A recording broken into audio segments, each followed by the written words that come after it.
Good morning. This is Tim Selden, president of the Montessori Foundation. I'm here with Rob Amos, co-founder of Montessori Compass. This is the second in our five-part series of webinars that we've entitled Making Montessori Compass Work for You. The reason why the Montessori Foundation is doing this is twofold. One, we have felt for more than 20 years that Montessori schools really need to rethink their whole philosophy of curriculum.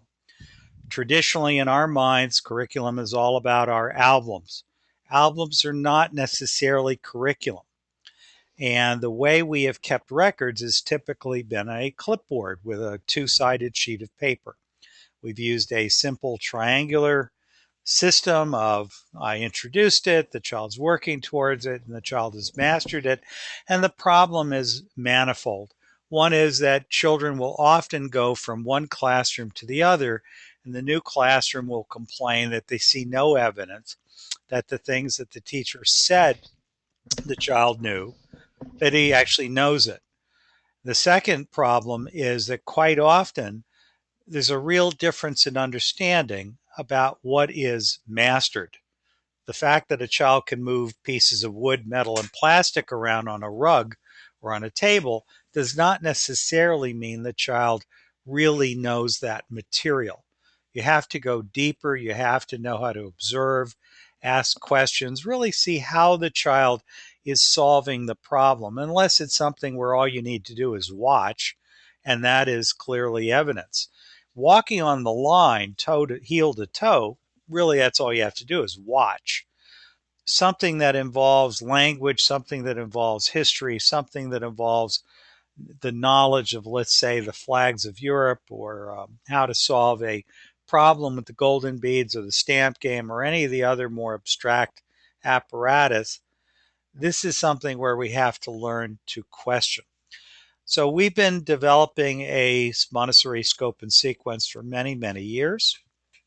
About 2 years ago, we felt it was time for a complete revamp. We began a large international team looking at our old scope and sequence that first began to be developed back around 1976 at the Barry School, which my family founded and where I was head for 25 years.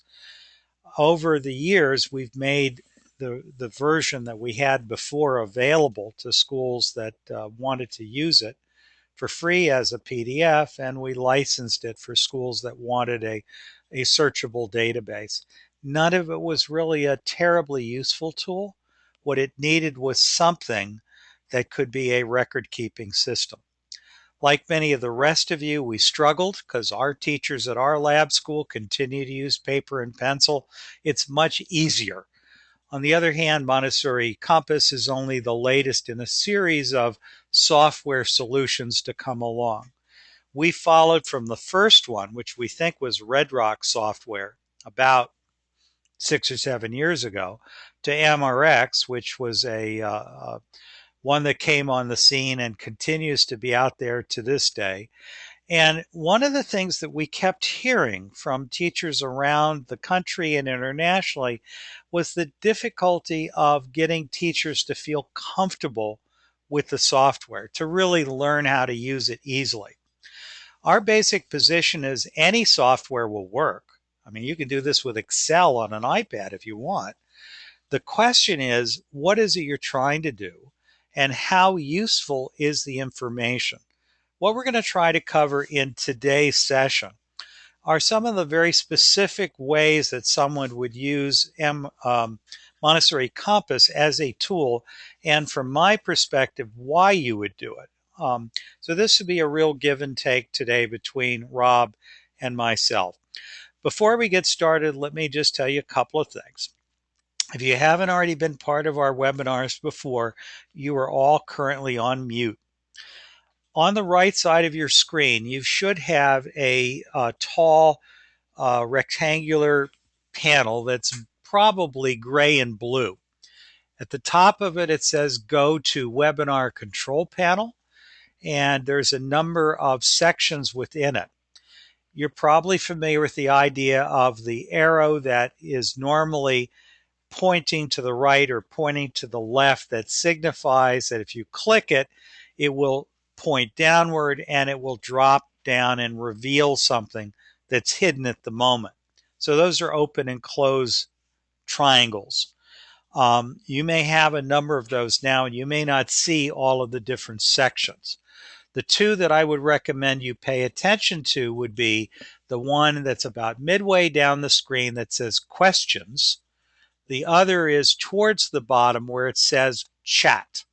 Um, Both of those are areas where you can communicate with me by typing an instant message. And while I may not be able to respond to you on the spot, and especially if Rob is speaking, he won't be able to see this, by the way, so I see it as the organizer. I'll periodically step in and I'll tell Rob what your question is. If it's something that I think I can answer on my own, I will probably write you back as either a private instant message, or if I think it's something that would interest the whole group, I'll respond to the entirety of the group. So watch that panel. Questions is where most people will ask questions. The last thing I want to say is that Rob has prepared a handout. He's going to give you the link of where you'll find it. You're going to want to download that and have it open as a PDF uh, available to you during the rest of this workshop. And also, he's going to lead you to a private section of Montessori Compass where you can practice. So as we do things, we're going to actually have you stop and go into Montessori Compass and try things out. Now, based on our experience in the past, we know that some of you will end up with technical difficulties. If we can, we'll resolve them right in the spot. Please let us know if you find that I'm speaking too softly or that Rob's too soft or you're not understanding. We'll do our best to adjust it. In the same way, if you have trouble figuring out how to log in, we'll do the best we can. But on the other hand, with more than 100 people in this webinar, we want to be sure to respect everybody's time. Lastly, I should tell you this webinar is being recorded. And at the end of this session, God willing, and the technology doesn't rise, I will successfully be able to save that recording, convert it, and upload it. Sometime in the next 24 hours, I will send you an email. By the way, if you participated in Monday's email, we discovered something we hadn't expected. Because we duplicated the webinars we had done last time, it sent out emails that had the wrong date. So it referenced something that was held in July. And some of you wrote me and said, what is this? The link doesn't even work. I apologize. I don't think that'll happen anymore. But if it does, ignore that. You'll get an email not from GoToWebinar, but from me. And by the way, nothing that came out a day or so ago had a virus. It just the system was doing something that we didn't expect it to do. So you'll get an email from me that will give you the link to the recording of this, and you're free to share it with anyone who wants. I guess one more last thing. These are actual professional development workshops. They last 2 hours. We will take breaks every 20 minutes or so to give you a chance to get up and stretch or go into the system, get a cup of tea. Obviously, you yourself can do that anytime that you want. I can't tell whether you're sitting there at the computer or not. I can only tell if you're logged on. However, these are all qualified for continuing education units, which should be eligible anywhere in the United States. Now, every state's different. I can't swear that your particular state accepts continuing education units from Florida. But to the best of our knowledge, all of the CEUs that the Montessori Foundation offers for its conferences, its online courses, and its webinars through the Sarasota County Technical Institute here in beautiful Sarasota, Florida, should be eligible to you for use if you need continuing education in your state. In the various emails I've been sending out, there's a link to the form that you would complete at the end of the series to get your continuing education unit for a low fee, I think of $10. You could send one out after each individual webinar. You may as well wait. I mean, it's silly to pay $10 five times. Um, every 10 hours is worth one continuing education unit. So all five of these sessions are worth one continuing education unit. You can get fractional units. Lastly, if you're listening to this as a recording, which many of our people are doing because you live in China or in Japan or in Australia, New Zealand, wherever, if you're not listening to this live, you're still part of this webinar. The only difference is you're not able to log in and ask us a question in real time. Obviously, you can write us your questions later, either at timselden@montessori.org or at rob@montessoricompass.com. Um, but you can watch these recordings later, and it's really on the honor system. If you watch it 2 hours worth of this thing tomorrow morning, it's just fine. You still qualify for the continuing education unit. So without any further ado, Rob, let me hand it over to you for next slide.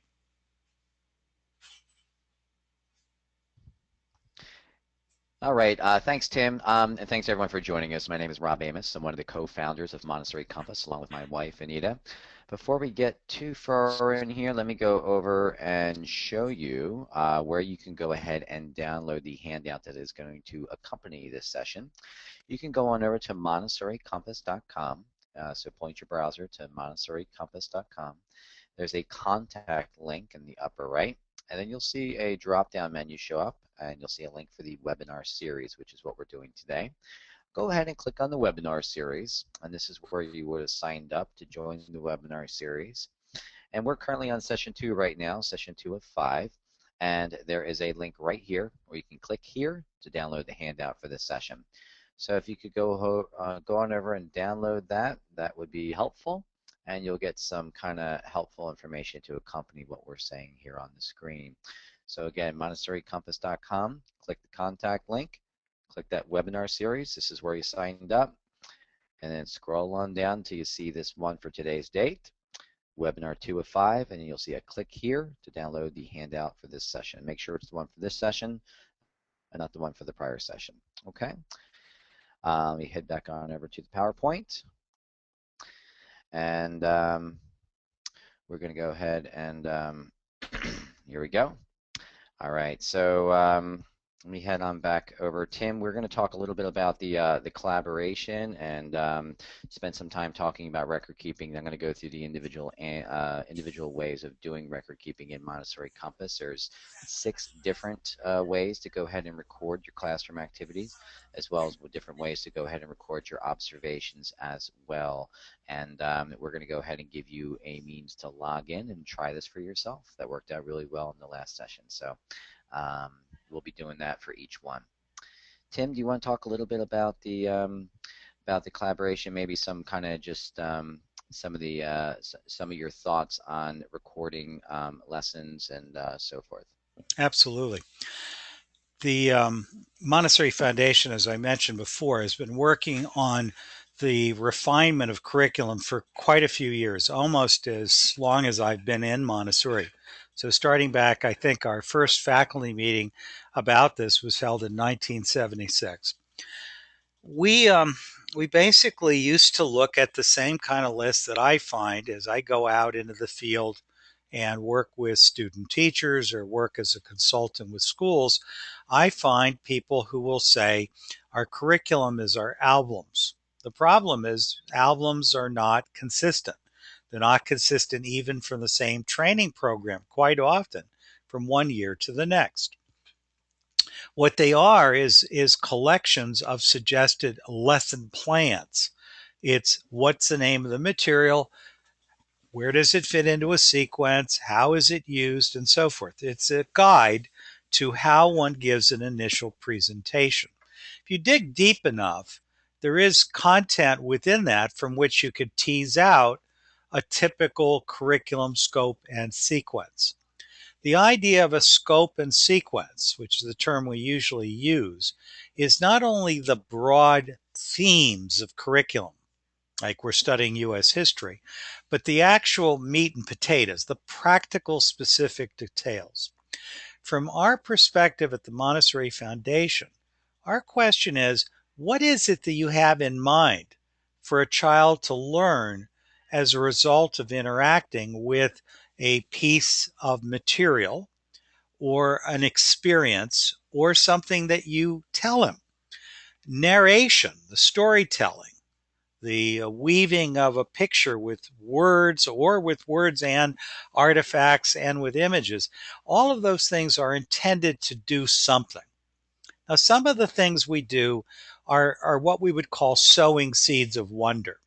If you've ever heard my three streams of curriculum lecture, that would be what we call the second stream, materials and lessons that we introduce to children, and we just want to offer it as a possibility.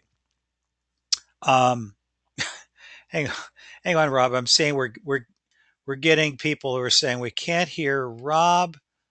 The volume at the end of the sentences keeps fading. Okay, well, Rob's not speaking at the moment, but Rob, do check your mic for when I stop.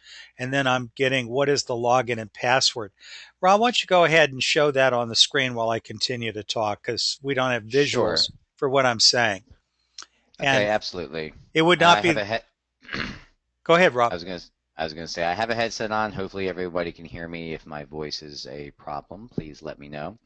Um, we do have a slide here where you can go ahead and log into the system and kind of apply some of the things that we're going to be teaching you here today. So we have it organized by last name here. So if you just take a look at this slide and go ahead and jot this information down, that would be helpful. So if your name begins, or your last name, A and D, or E to L, and so forth, just write down the email address, primary1@montessoricompass.com or primary 2, 3, or 4. So choose the appropriate one. The password is password, and that's going to be your username to go ahead and access this today. So in order to log in, you're going to visit montessoricompass.com. There's a login link in the upper right of the screen, and you're going to enter one of these email addresses as your username, and then just enter the word password, and then click login. And I can refer back to this throughout the session if anybody needs it, but this is how you'll go ahead and log in. So be sure to write that down. It's either primary1@montessoricompass.com or primary 2, 3, or 4 based on your last name. So take a quick look at that. And Tim, please continue. Thank you. Um, by the way, hi to my colleague Paul Epstein, who I see is online. Um, so moving forward with the idea of curriculum, some of the things that we do with children, we don't necessarily have any pre-expectation as to what they're going to learn. Those Montessori described as sowing seeds of wonder or sowing seeds of culture. But a lot of what we do have something in mind. Now, I don't have a good visual for you, and please forgive me, but let's close our eyes and visualize this. Try to imagine a typical way of thinking of curriculum. It's a long, dusty road. A little kid has a shiny little lunchbox. He's going to trudge down the road. He's going to start at kindergarten because preschool isn't really school, it's preschool. So we trudge down the road from age 5 until we graduate high school. We only pass this way once, unless we fail a year, in which case we have to go back and start at the beginning of that lap and then we begin it again. Montessori doesn't think that way. We assume that children learn in their own pace, that they learn in their own ways, that we're not going to cover content once. We're going to typically give a big picture of many ideas. Many of the activities in Montessori, for example, move from the very, very simple to the increasingly complex, and they move from the very concrete to increasing levels of abstraction until ultimately a child is able to both do more advanced work and to do it without needing a material. Let's stop for a second because I'm both the moderator, I'm both speaking and I'm seeing messages. Um, Melanie, you're asking the question, should you log in with your own account or would it be better to use the sample account? Rob, you got an opinion on that? For anyone that's a current Montessori Compass customer, or if you have a current free trial account right now, you certainly can go ahead and use your own. This is meant for anyone who is joining us here today that does not presently have an account. So certainly, by all means, log in and use your own. Lastly, here's something really interesting for me, and I'd love to hear from some of the rest of you. I have a message from M. Gress who says, I'm not seeing any of the stuff you're talking about. Seems to be you're seeing a gray screen with the words go to webinar at the top. You hear me, but that's all. I wonder why that would be. M, some of the rest of you, can you just give us a moment of feedback? What are you seeing? No, M says, now I'm seeing applied learning strategies. Do I log? Oh, I see what you've done, M. You were going to Montessori Compass. And the answer to your question of should you log in is yes, why not? It's much more interesting to log in than to listen to me lecture. But that's up to you. You can do both. We're Montessorians. You can go to the bathroom when you want to go to the bathroom. You can choose to play in the sandbox. It's all okay. So going back to the basic stuff that I'm doing, and by the way, there is no visual for what I'm talking about right at the moment. I'm speaking about curriculum theory and why we do record keeping. So my point was there are certain things we do with kids where we don't necessarily have any expectation that they will learn anything or retain something, but we try it. We see whether or not the seed germinates and blossoms. There are other things where we do expect that something will happen, but we certainly don't assume that everyone will do it at the same time, nor that necessarily they'll learn it in the same way. Have you ever seen a child who didn't like the materials? I have. And so we really are designed for differences, as my friend David Kahn would put it. We've got a system of education that is a prepared environment. It allows for tremendous flexibility in every sense of the word, and it allows children to move at their own pace. That actually requires a more sophisticated model of record keeping and planning than what is used in most schools. Now, think about how easy it is if you're in a school that uses textbooks, workbooks, and teacher lesson guides, because everything is planned for you. In Montessori, you went and you studied for a year or two, and you took a course of study that left you with lots of big fat albums, and you've got all of these materials you learned how to use and you figured out where to buy them from. And presumably, you're sitting in a classroom that's just loaded with interesting stuff for children to do. And children are going to come in and they're going to all be in different places. You need a really good system for figuring out what child is doing what at what time. You don't have to know every day. You don't have to know every minute. Parents often are so afraid that their child will waste a day. You know, and I know it doesn't work like that. They muck around with materials for a time and it slowly begins to sink in. They learn through repetition. They learn through observation. They learn through exploration. They learn from watching other children and mimicking or saying, "Can I join you? Can I do that with you?" Children learn in different ways. They go through things repeatedly. Having said that, we do have something in mind. There really is a need for a curriculum that's just as specific as a traditional curriculum that you might see in your state curriculum guide. The difference is we don't say every kindergartner will do this, but rather we have a sequence of learning objectives that are measurable, and we expect that somewheres along the line the child will master essentially all of them. The question is when, and if he hasn't yet mastered them, the question is what are we going to do about it? Because our goal is to entice, to enchant, to awaken interest, not to give the child homework and make him do it. And yet we really have to know and be able to document what's going on. Now, the traditional way of doing this is we had the checklist, and it would say something like a dynamic addition with the golden beads. You know what that means, but I'm not sure anyone else knows what that means. And when you really break it down, under that one skill, there are at least 20 sub lessons or sub behavioral objectives. And so the basic message that we have is the most powerful thing here is the framework of Montessori Compass, because Montessori Compass is a lot of different tools. It's a parent communication tool, it's a record keeping tool, and it's a reporting tool. But what we're talking about today is the content, the structure of curriculum that's within it. And that took the better part of 35 years to develop.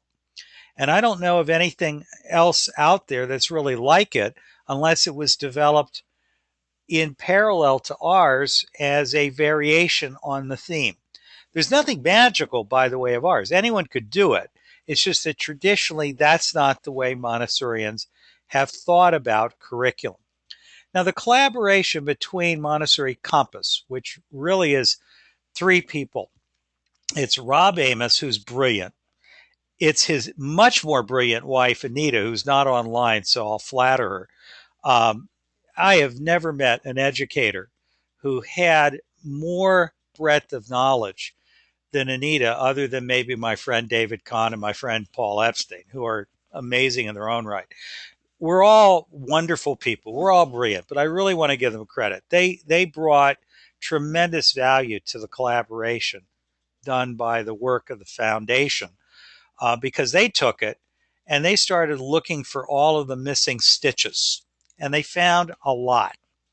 And between the work that they did over the last year and the work that we did before we met them and then with them, we've come up with something that I'm extraordinarily proud of. This is really a major piece of work.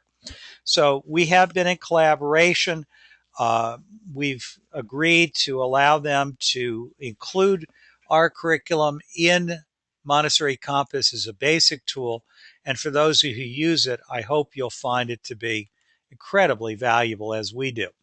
So that's the basic answer on all of that. And then finally, when it comes to what do you do with it, you keep records, you observe, and you make notes. And that's where I think we launch into next is Rob's going to show you the specifics of what do you do with the software to actually plan and record a lesson. Rob, I'm going to hand off to you. All right, thanks, Tim. All right, so well, thank you for all the kind words and the very nice introduction here. So we're going to talk about record keeping. So at its core, Montessori Compass, what it is an online record keeping system for Montessori classrooms. While we do a lot of other things, we have a fabulous parent communication portal, and we have various school administrative tools and some other bells and whistles throughout the software.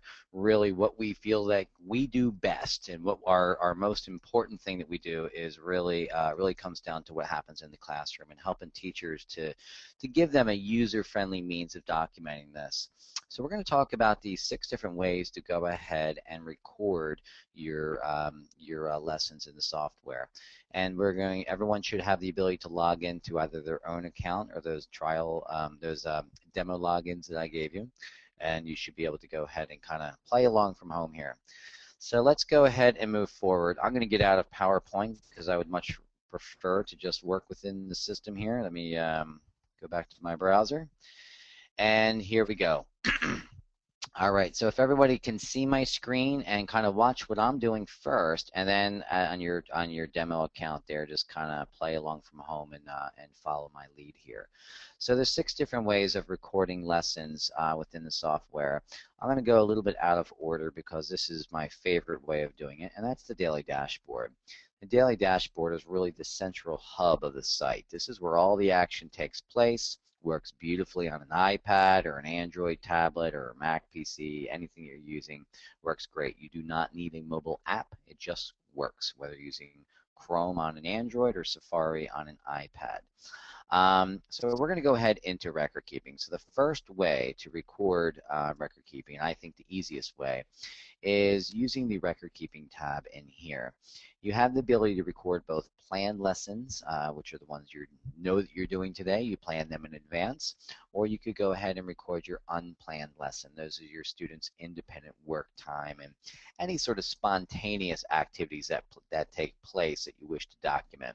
So we're going to go ahead and say we're going to notate something that occurred during a child's independent work time. So I click on this record keeping tab, and I'm able to go ahead and search by either the lesson name or the element name. And I'll explain to you in a moment what these elements are. So if I click on the search box, I get the entire scope and sequence with any of the lessons that are going to be tagged to cycle years that are present in the classroom that I'm in here. So right now I'm in my primary classroom. If I want to toggle on over to a different classroom, I can certainly go ahead and do that. So if I were in an upper L classroom, for example, I would be presented with all the lessons associated with the upper elementary. Now I can scroll down and try to find what I'm looking for, but I think you'll very quickly find, as it takes many scrolls just to get out of the A's, that this curriculum is much too vast to go ahead and do that. The scope and sequence that Tim and the foundation have put together and we've helped collaborate with is just extraordinarily comprehensive. It contains nearly 3,000 lessons, infant through age 12. To navigate it this way would take you quite a while. So we make it really easy to use this search box here. Let's say I observed the child who was working with the metal insets. I typed in the word metal, and you can see our lessons here with the word metal. In this case, obviously, the metal insets are going to be coming up. You may or may not be able to see on the screen, but you'll be able to see it on your demo account, that the word metal itself is actually highlighted in each one of these. And when I mouse over them, it really highlights it. So let's say we observed the child who was working with the metal insets, and let's just say it was a double outline. So the way the curriculum is structured here, you have language arts is the name of your category, beginning handwriting is the name of your subcategory, and then mental insets double outline, that's the name of your lesson slash material. So you can go ahead and document that the child worked with the mental insets today, and that's a fine thing to do if that's what you would like to do. But what we do is make it a lot easier to be much more precise in what was actually taking place in the classroom. So as part of the scope and sequence, we make available what we call elements, and these are measurable learning objectives, basically very specific things that the child's able to accomplish while working with the material. So instead of just recording that the child worked with the metal insets, that may or may not tell the whole story here, we're going to go ahead and say that the child worked with the metal insets and they filled in a double outline with lines drawn far apart. So now we have a much more accurate account of what was happening in the classroom and what the child was actually doing. And now we just want to go ahead and select our child. So we go ahead and choose, say, Maria, for example. We just click anywhere on here. If I'm on an iPad, I'm going to tap on it. And and now we're done. You'll notice that there's a save button at the bottom. This has all been auto-saved. You do have the ability to go ahead and make changes if you would like. Your assessment scale, you can go ahead and modify that. So right now she's at the mastered level. If I click on that second star, now she's at the working level. Click on the first star, now she's at the presented level. That's something, the assessment scale, you're able to change both the terminology as well as the number of levels. So we have schools that use all different types of terminology. Some schools have a 5-point or a 6-point scale. We have schools using the International Baccalaureate program. Anything you want to use for assessment, you can go ahead and modify that, and then that would be available. You also have the ability to record notes. This is a good place to go ahead and write a specific note related to this lesson. It's not a good place to write a detailed observation. We have a much better solution for that. But as far as observing the child work with the mental insets and you want to write a real quick note about that specific to this lesson, you can do so. So I'll just write something really simple. I'll say good job. Now that note along with the record-keeping instance and the objective were all tagged to the student's profile, as well as her assessment level. If Maria was working in a small group, maybe she was working alongside with William, and maybe she was working with Wendy and Haley, I can just keep on clicking on as many different students as I would like. If I make a mistake and say, you know what, she actually wasn't working with Haley, I didn't mean to choose her, let me X out of her. She was working with Aditya. So now we have 4 children that we've gone ahead and documented the mental insets with this corresponding measurable learning objective. So extraordinary extraordinarily easy to use. Now, at Montessori Compass, we are very big fans of shortcuts. We understand that the Montessori classroom is a very busy place to be, and you don't have time to click through a bunch of cumbersome steps and even having to remember to click the save button. We remove all of that. So we give you lots of ways to kind of have some shortcuts here to get you in and out as quickly as possible. So for example, some of these shortcuts, I can delete everybody right now. So I've gone ahead and removed the record keeping from each of those students. Let's say I gave a group presentation to the entire classroom. I can choose all students, and that's going to highlight everybody.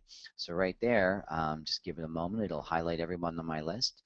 And then I can even go ahead and assess everybody at the same level if I want to. I can go ahead and do these onesie twosie down the list here, or I can say, you know what, everyone, this is a group presentation, and everyone's at the working level. So I'm going to click that second star at the top, and you'll see that everyone is now at the working level. You can also do the same thing by choosing a certain cycle year if you see fit. So maybe I gave a small group presentation to only my kindergarten students. So if I were to click the K, then that's going to highlight only my kindergarten students. So very, very easy and flexible to use. Let's go ahead and show you this in practice now. I'm kind of clicking around to explain you the different ways of doing this, but let's go ahead and show it to you in practice, because our goal, again, with making it saving in real time and making it like super easy to use, is really to get you in and out in 8 to 10 seconds. If you're observing a child working with a material and you want to document that in real time here, we want to get you in and out as quickly as possible and right back to work with your students. So let's say that we observe a child who was working with these spindle boxes. I'm going to go ahead and type in the word spindle. I choose that. I choose my measurable learning objective. Let's say they demonstrate an understanding of 0. And I'm going to just choose the two children who are working on that material, and now I'm done. There's nothing else I need to do. So you can see just a few seconds. This has been documented.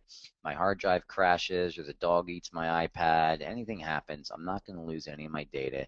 If I get distracted by a child, something occurs in the classroom, it's already saved. I don't have to worry about it. I can come back to it later. I can edit it later, make changes, do whatever I want. So it's very nimble and very easy to go ahead and make changes.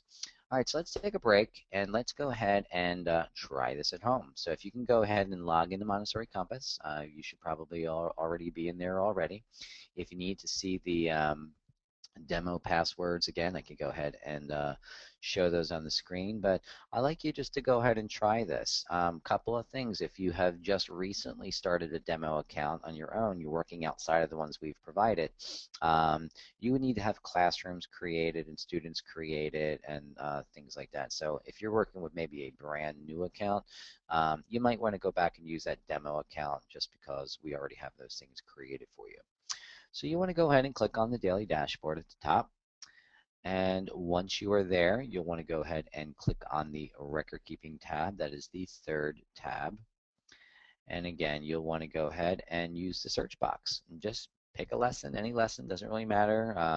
You can also search by element name, so you're searching by the objective. So you type in any combination of keywords and you should be able to narrow it down to whatever you're looking for.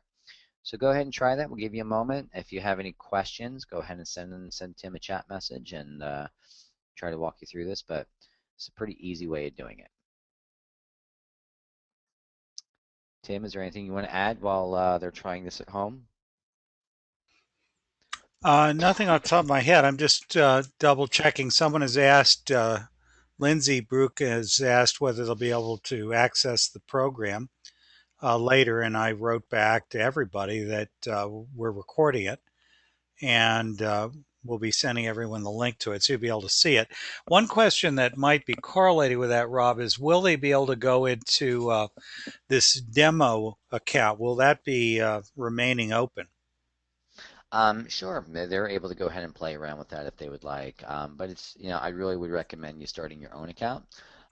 We offer a 14-day free trial where you can go ahead and click the Get Started link on our site, montessoricompass.com.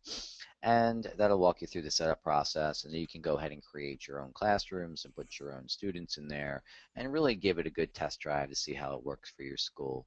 We do provide free live training sessions, so outside of what we're doing here with the foundation, we do provide introduction sessions. They typically take an hour, hour and 15 minutes depending on questions. There's an orientation calendar on our site, and you can sign up and participate. We also have a number of training videos and self-help materials as well. So try to make it really easy to use, and so the learning curve is pretty minimal. But there's lots of ways to help, and we recognize that people learn in different ways. Everyone has different learning styles. So if you're a visual learner or an audio learner, or you like these live interactions here, or like the longer webinars here, there's many different ways to learn how to become an expert in Montessori Compass. Rob, I'm getting Nellie is saying that she's still having a very hard time logging in. Okay. Are you trying to log into one of our demo accounts? Yeah, that's what she's Okay. doing. Let's go on back on over there. Just a second here.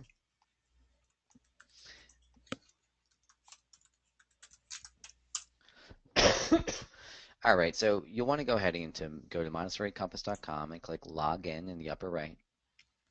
And then you'll want to use one of these email addresses. We've organized it by last name. It's not a big deal. Just pick any one of these. And so use that, type in that full name, primary1 at montessoricompass.com. That will be the name of your username. And then the password is just password. So enter primary1 at montessoricompass.com as the user, and then password as the password. And I And just then did it myself and it went right through. I had no trouble. mhm. What it could be, Nellie, is if you type the word password with any uppercase letters, or if you add a space or anything, it won't work. It's got to be exactly as it shows. That's true really of most software. All Looks right. All right, so I assume everyone's had time to kind of play around with this. So this is really the easier one here. Going through my slideshow here, you see I have the different ways of doing this here. So I'm going to go into our scope and sequence and show you a couple different ways to go ahead and plan lessons and do record keeping from there as Rob, well. before you do it, I've got a good question by Melanie. Melanie Sure. said, if I previously rated children with differing stars, and I accidentally make all 1 star, is there any way to reverse the action? Yes, absolutely. The record keeping system was designed to be extremely nimble. Let me go back on into the app. And all right, so we can start right here in our daily dashboard. So any of the lessons that you have planned today, or the ones that are unplanned, you can toggle between those. So here we go. I'm going to go click on my unplanned, and you see that we've recorded had an earlier demo today, so I have a couple other ones from in here on my demo account. And let's say we want to go into that spindle boxes that we just did. I'm located on the East Coast, so this one was recorded at 1:36 p.m. my time. It's the one I just did. And you'll see it was recorded for these two children. I'm going to go ahead and click on Edit. Record keeping is extraordinarily nimble, and you can make changes at any time. So if I go back and I don't like her assessment level, or if I want to go ahead and add a note, or if I want to go add additional students or delete students or make any changes whatsoever, I can absolutely do that. So if we forgot to add a student, let's go ahead and add this one, and we'll add this student, and we're going to change the assessment levels around and add notes. Anything that I can go back and edit something from 5 minutes ago, I can go back and edit something from 5 months ago at any time. So you can edit that via the daily dashboard. You can also go back into the student's profile here, and I can edit individual record keeping as well. This is where all the records end up in the student's profile. So if I were to say click on the sensorial category, and we'll go into the subcategory of visual discrimination, size, and dimension, and then you get a nice kind of bird's eye view on how this child is progressing in this area of the classroom, along with their current highest assessment levels. Now, if I were to click on something like Pink Tower, I can see the individual instances that this particular lesson was presented to her. So I see the dates, I see the assessment levels, I see notes, and so forth. I can go in here and make whatever changes I want. If I want to go and make a change, this one was recorded back in February, but let me go ahead and change that to March 5th instead. And instead of being at the presented level, I want it to be at the working level, and I want to go ahead and record a note as well. So I can go ahead and make all of those changes. I'm going to click Save, and you'll see all of those changes are reflected in real time here. So you see it says March 5th, it says good job, 2 stars. So very, very nimble to go and make changes by editing, or you can delete, you can backdate records from here as well. And so this is something that a teacher is able to do at any time. And then a school administrator would also be able to do. A school administrator can go into any of the classrooms and go ahead and have a total view of a child with all the observations, all the records in one spot, and then go ahead and make any changes they see fit as well. So I hope I've answered your question. Is there any other questions, Tim, or should I move on to some of the other ways to do some record keeping? Having having some people saying, "Would you speak a little louder, Rob?" Sure, I can definitely try to speak a little louder, maybe move the microphone a little Yeah, closer to my that's mouth. helping. Now, here's the next Okay. question. Stephanie Hoft has asked, "Our secretary currently takes attendance on MRX. Can she Mhm. keep attendance on Montessori Compass, or do the teachers need to do that?" Yeah, absolutely. You can keep your attendance on Montessori Compass. In fact, that's the first thing you want to do each day. So if I log in the morning, I got my cup of coffee, and I'm ready to get to work. I want to make sure I'm in the right classroom. You can make, if an administrator will be able to go into all the different classrooms to go ahead and make changes. And so you can go ahead and take all your attendance in here. You can change the date around if you want. Attendance really couldn't be easier. It knows that today is the 8th. It happens to be a Thursday. It's showing me all of my Thursday students. If Maria is not a Thursday student, she's not normally scheduled on Thursdays, she would not be on my list, but I would be able to manually add her. So in the case of Lucy over here, Lucy is not a Thursday student, but if she shows up for a special reason, I am able to manually add her. And if someone's absent, I just click the green check mark and it's a red A. All of the check marks are already, all the children are already marked as present. So you're, again, with the whole philosophy of minimizing the number of clicks and trying to make the software as easy to use and not cumbersome. You just go ahead and single click. Now she's absent. You can designate the reason why she's absent. You can send her on vacation or illness or whatever the case is. You're able to customize these reasons too. You might have 20 different very specific reasons as to why the child could be absent. You can have every single one of them put in here. And let's say that maybe she had the flu today, and now this has all been saved. If I click it again, it's a T for tardy. And instead of having the flu, we can send her to the dentist. You can go ahead and change the arrival and departure time. These times are default from either the student's profile or the classroom profile. So this child, her normal day is 8:30 to 5. So that's what we have here by default. But because she went to the dentist today, she actually showed up at 10:30 instead. So I'm going to go ahead and change that. You also have this little clock icon over here where it says 1:47 p.m. That's my current local time on the East Coast. And I can click on any of these clocks right here, and it'll go ahead and it'll populate that time. So you can be very specific as to when the child was arriving or departing. And everything you do here, as with the record keeping and the observation, everything in the daily dashboard is auto saving. You see I'm clicking, and that save button just keeps on going for me. So you're never going to lose anything. It's all going to be accessible by any web-enabled device. So if that answers your question about attendance, I'm going to move forward on into the scope and sequence here, our curriculum / lesson plans, and we're going to show you some different ways to do some record keeping. So while you can plan in real time with our daily dashboard, you can also go ahead and plan right from in here. So I can go into a category, let's say go into mathematics. And we're going to click on mathematics, and then now we're going to have, these are all the subcategories ranging from toddler all the way up into upper elementary. So they're all the lessons are nested underneath these. So let's go into decimal system 0 to 10.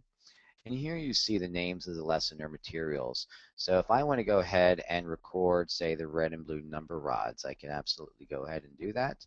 I can either plan this lesson in advance to go ahead and put it on my calendar, and maybe I want to present that next week. I could go ahead and plan it as far in advance as I would like, or I could go ahead and record it right now. So if I click record right now, it's going to go ahead and pull up my daily dashboard, right? The same thing I just showed you. This is just a different way of doing it. Instead of using the search box in real time, I may have been viewing my scope and sequence. I'm going to view the lessons in sequence and decide from that context what I wish to record. So now I just want to choose my measurable learning objective. We'll say count to 10 by units, and then I just choose my child, and then I'm done. So exactly the same thing as I just showed you, but instead of using the search box, I was in the curriculum, the scope and sequence, and I was going ahead and planning it from there. So let's go ahead and log in from home here and click that curriculum lesson plans link in the top navigation. Hey, Rob, before you do that, Yep. um, the question we had earlier that had to do with the undoing, if essentially the question was, if you have a list, if you have a particular lesson and you've entered in a bunch of information for a group of kids and you did not assign them all the same value, and then you Mm-hmm. accidentally hit that top star and you suddenly make them all the same value, like just introduced, is there a way to undo it? And the reason I'm asking is another one of the presenters says pretty sure that's what the question was all about. Is there an undo? There wouldn't be necessarily an undo. You can just start over if you wanted to. You can go ahead and you can just go ahead and assess them differently. So I'm in the process of editing a record that I did earlier today. And if I can make everybody be 2 stars here, the working level. And if I decide that I change my mind and I don't want to do that, I can just go right on down the list and change these to whatever I want. So you can do them on an individual basis. Alternatively, you can delete everybody and start fresh. You can say, you know what, I didn't mean to choose all those students. I just meant to choose students of a certain cycle year. So it's very nimble. You can change, but I mean, if you make everybody be at a certain level, you would then need to manually go ahead and change that. So you see, I'm just going down on an individual basis and changing these around. Hope that answers your question. If not, please let me know. I have another one. I'm just trying to figure out. Nellie is asking, do I have to be registered to be on the demo? I get the impression that Nellie Orozco is having a really hard time. Nellie, if you can communicate with me again and tell me what is exactly going on, I'll try to help you out. Melanie says, by the way, Rob, that was it. It just wasn't clear enough the first time around. Sure. So Well, again, we aim to I'm please here. I want to be as clear as possible, so don't hesitate to ask any questions good. anytime. I feel really bad about Nellie that she's having difficulty. Nellie, I'm going to give you my cell phone number. I'm not sure where you are in the world, but if you're really having a hard time, feel free to call me. I'll mute my phone and I'll walk you through it. You can call me on my cell phone at 941 914 4103. And the same for if anyone else is really having a frustrating time, I'll do whatever I can to help you out. So give me a call. Okay, Rob, go ahead and I'll mute my All right. my mic. So has it, assuming everyone has tried out the idea of planning via the curriculum. So again, I went into my scope and sequence over here. I decided to go ahead and pick, I forget what I did, something in math. That was a red, blue number rods. I could go into there, or I could just search if I wanted to go ahead and, I want to go ahead and plan the brown stair. I could find it this way as well. But the whole idea here, you could use the search box in the daily dashboard for that purpose. But this would accomplish the same thing. I could plan or record from here. But really the best use case would be that you're just kind of working out of the scope and sequence. You're using this as a resource, and you go pick a category, language arts, and say visual discrimination, and you're just viewing your sequence here and deciding, well, the alphabet roll, that's something that I want to go ahead and record right now. You want to present that, and then you want to go ahead and record that. So that would be the use case for going ahead and planning from here. So this is at the lesson level. Remember, the scope and sequence is structured in a three-tier format of category, subcategory, and lesson or material. So right now we're looking at all the lessons and deciding what we want to either plan or record. So that would be what we're doing here. The next one I'm going to show you is by doing this by the elements. Elements are, again, the measurable learning objectives. We recognize that with these Montessori materials, there's any number of things that the child is able to do. There's a variety of different objectives and different benefits for a child. So what we've done as part of the scope and sequence is to go ahead and to provide as many of them as we were able to. You can see it's quite dense. For example, language arts has over 1,700 of them. Mathematics has over 800. So there's a lot of information in here. So let's go into math. And maybe you don't want to necessarily plan or record lessons based upon the names of the actual materials, but rather you wanted to do so by planning a recording based on the name of the objective or the element. So here they are. We starting in sequence again, counts to 10 by units using the red and blue number rods and recognizes numerals from 0 to 9 using the sandpaper numerals, and so on down the list. Some of these lessons are just going to have a single element. Some of them might have a half a dozen or more. Depends on what you're looking at here. So if I go ahead and click on one of these, you'll see the name of the lesson that's associated with, the name of the cycle years, and then you'll also see the different Common Core State standards that this specific element is associated with. So with the alignment to the standards, this is something that kind of happens on automatic pilot behind the scenes. At no point during your day are you given a moment's thought to standards of any kind. But if you go ahead and do a search that the child worked with the numeral cards and counters, odds and even, and you went ahead and you selected this specific objective that they were able to recognize the difference between odd and even quantities, that went ahead and aligned to all the standards that you see here. So that's a really nice feature to have that resource available to you. So let's go ahead and try this now. So go right where you were at, and you'll want to go ahead and choose any of these elements. It doesn't matter which one, and just go ahead and record it. I'm going to click record, and you'll see we go right back to where we were.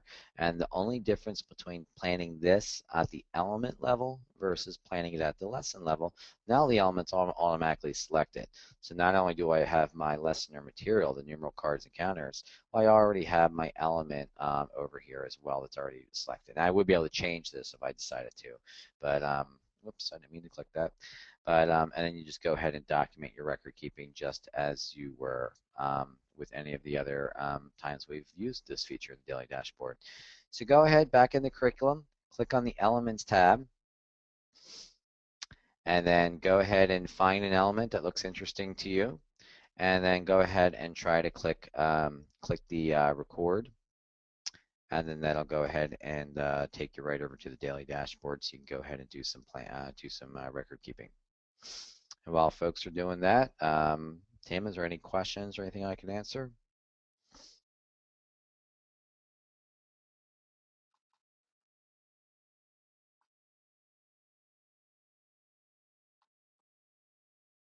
I'm sure Tim might be on the phone right now. I know there was an attendee that was having an issue. So everyone go ahead and try that. I am unable to see any chat messages, so if you're sending messages, they're going to Tim and not me. So, but everyone go ahead and try that. It works very similar to what we just saw. And we're going to move on next, if there aren't any questions, to the individual student profiles. So I'm going to go on into a student's profile now. So I've showed you how to do this while in the moment, in real time, in the daily dashboard. And I've showed you how to view your scope and sequence, and then you can plan your lessons or record your lessons right then and there while viewing it in sequence. You can also go ahead and do this at the individual child level. So I'm going to go into her records, and I'm going to choose a category. We'll go ahead and choose mathematics, and we'll choose a subcategory here of decimal system 0 to 10, And then these would be the lessons or materials that are associated here. And again, I go into any one of these and I can go ahead and make changes to what's already there, or I could delete. I can also add record keeping. So this will be the fourth way. So I'd like you all to go into a student's profile, and you'll see there's an pick any of the lessons here, but we're going to add record keeping. You'll see this open up right here. This will not take you into the daily dashboard. This will just go ahead and record the lesson right here. So if I make sure I'm in the right classroom, I'm going to search, select my element, and then I'm going to go ahead and choose my date. I can backdate from here, so this is a really useful tool for backdating.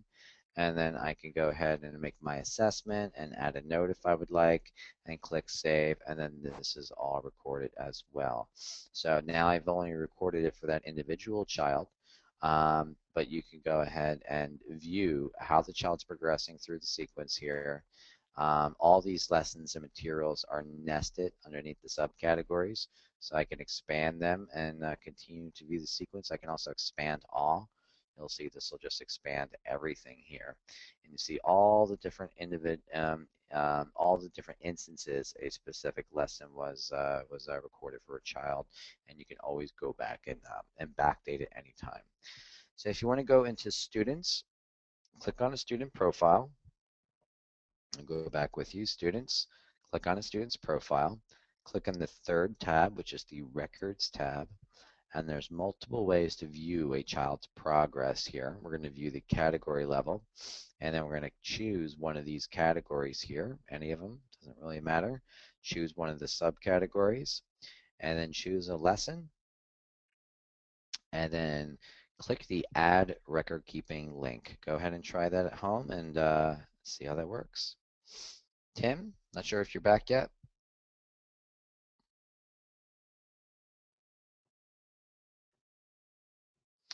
All right, so while everybody's trying that, go ahead and give that a try. I think now's a good time to go ahead and take a quick break as well. So as you're trying that, we're at the hour mark here, so stretch your legs, go grab a drink, cup of tea, anything you would like, and take a moment or two to take a quick breather while everybody is testing this out.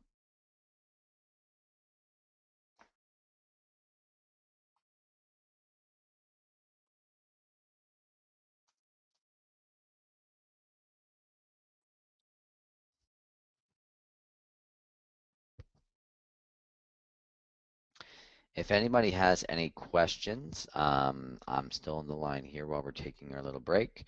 You can go ahead and send a message to organizers and panelists if you would like. I would be able to see that. Tim is the organizer, so I am unable to see messages that you may have sent to him. But if you include panelists, or if you see my name on there, which I'm not sure if you'll see my name or you'll see the word panelists, you're able to message me and I'm able to answer any questions you may have.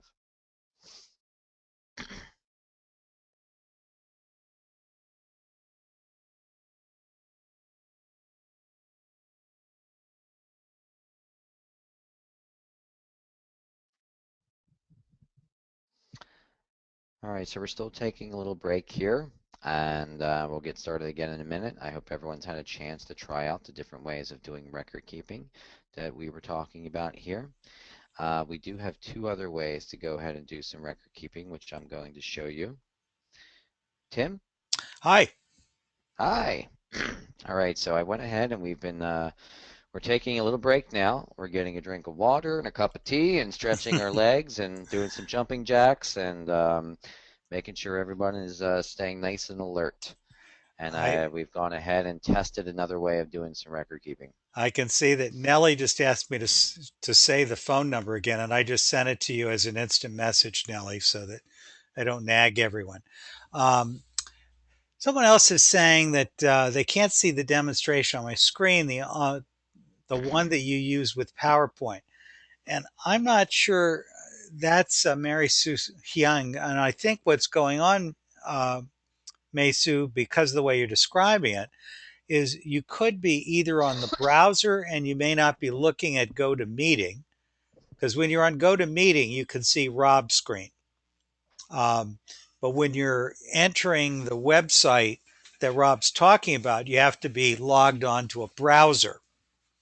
a regular web browser. And so presumably some of you are moving back and forth between your web browser and the GoToMeeting shared screen that Rob's got. Yep.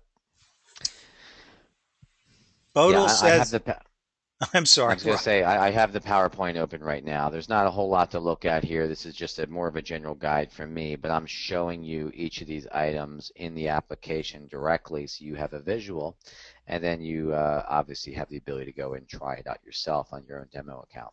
Right. Here's another one for you, Rob. Shawanda says that she's having the age old problem that I had for a long time of trying to record a lesson that's outside of the school year. And I'm Sure. wondering, I'm not sure. Shawanda, are you doing this on your own account? Because Rob, your demo account, I think, shows a school year running all the time, right? I'm pretty sure I didn't set up the demo account, but I'm pretty sure that would be the way it would work. I'm in a different demo account right now, but you can, excuse me, you can adjust the dates in your school profile. So go to your school profile. There's a school year manager. And then you basically have a start date and an end date for your school year. You see mine starts on this demo account on January 1st and it ends July next year. It's kind of arbitrary. This is just a site that we play around with here.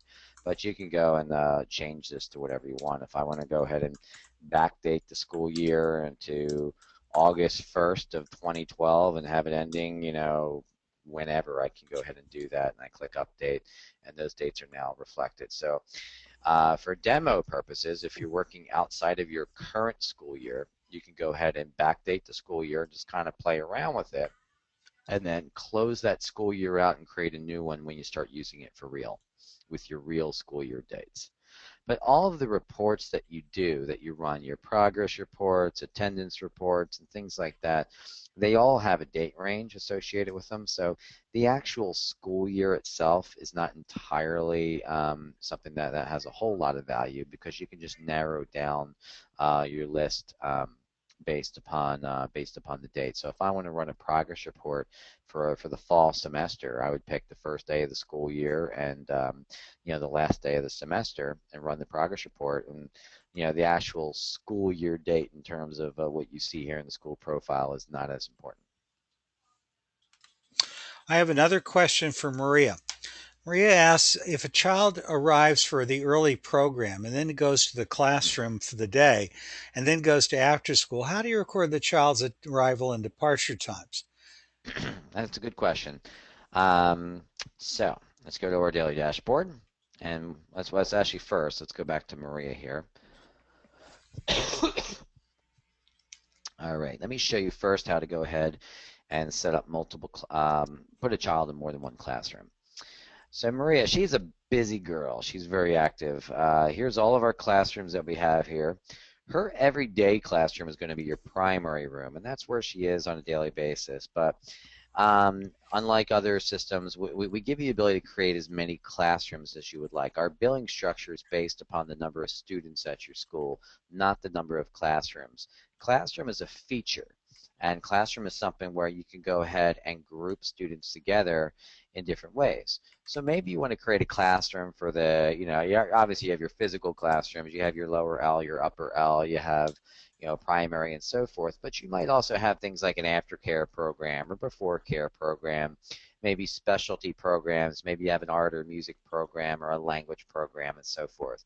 So you can create as many classrooms as you would like, and you see in this case, Maria, her everyday classroom is this primary room, but maybe she goes to the music program that's held every Thursday.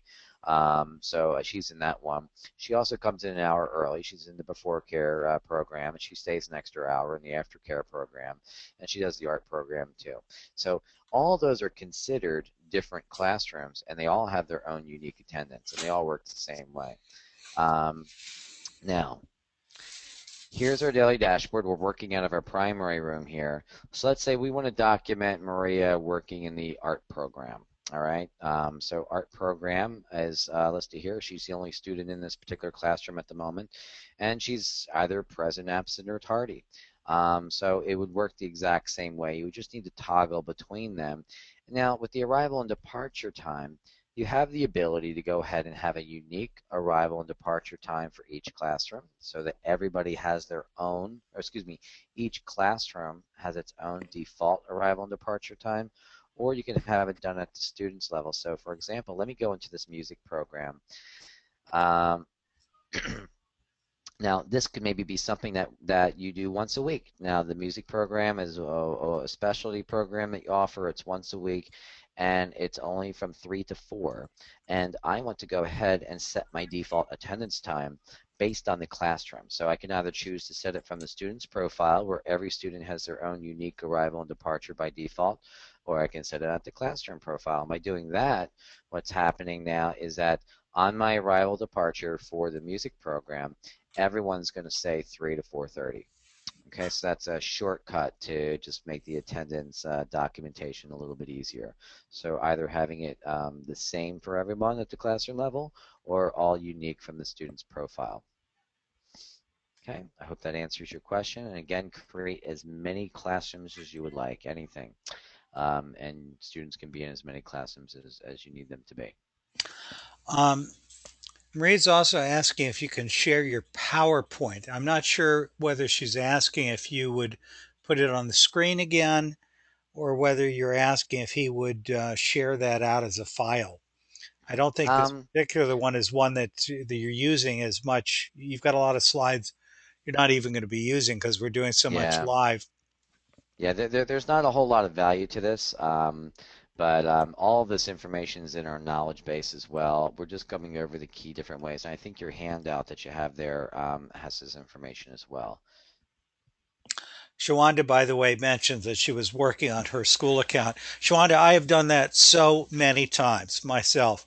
It's going to happen to you and all of you really many, many times. You'll be sitting there working on a weekend and they'll say you're trying to record a lesson, but it's not a school day. And all it is the real day isn't a school day, but you want to record a lesson for either a day that is in the future or for a day that's past, and just use the little calendar to adjust the date. Okay, I'm hearing a lot of I got it, I got it. Looks like Nellie finally got in. Oh, I'm so glad, Nellie. Here's another. Let's see. Is there a way to print a child's attendance record? What about a monthly attendance list? Sure, so you can run all different types of reports for attendance here. Let me go into Maria's profile again. You have all of her attendance information right here. And pretty straightforward. You have a date, you have a status, you have the absent reason, if they were absent, or arrival, departure, any sort of notes that you recorded. Number of days present, tardy, absent. You can change the date range around if you would like. You're able to print this out if you would like. So this is at the individual student level right here. So there's all her attendance data. If and now remember, Maria has multiple classrooms. So that's just her primary room. If I want to see how often she's been attending the music program, I can go over here and I can see the different times that she attended the music program. So that's treated as its own classroom and it's a unique attendance roster right here. For viewing a group of students, I would click on reports and I would go down to the attendance report. And then here is all of the attendance information here for everybody. You can have the entire school. You can have a certain classroom. Maybe I just want to see my lower elementary class. And I can see here's the number of days the students are present, the number of days they were absent or tardy, total number of school days, and then the total present. That would be the adding the presents and the tardies together because they're still present and then the corresponding percentages. So all of that information is available to you as well. I can print this out as a PDF. I can also go ahead and download this as a spreadsheet. When you see download as CSV, that'll go ahead and download as a spreadsheet so you can do your own custom editing. Let's see. Here's another one from Kristen Edwards. Can we go into a student's information and assign the lessons that we want to give her for the week? Sure, so that would be lesson planning.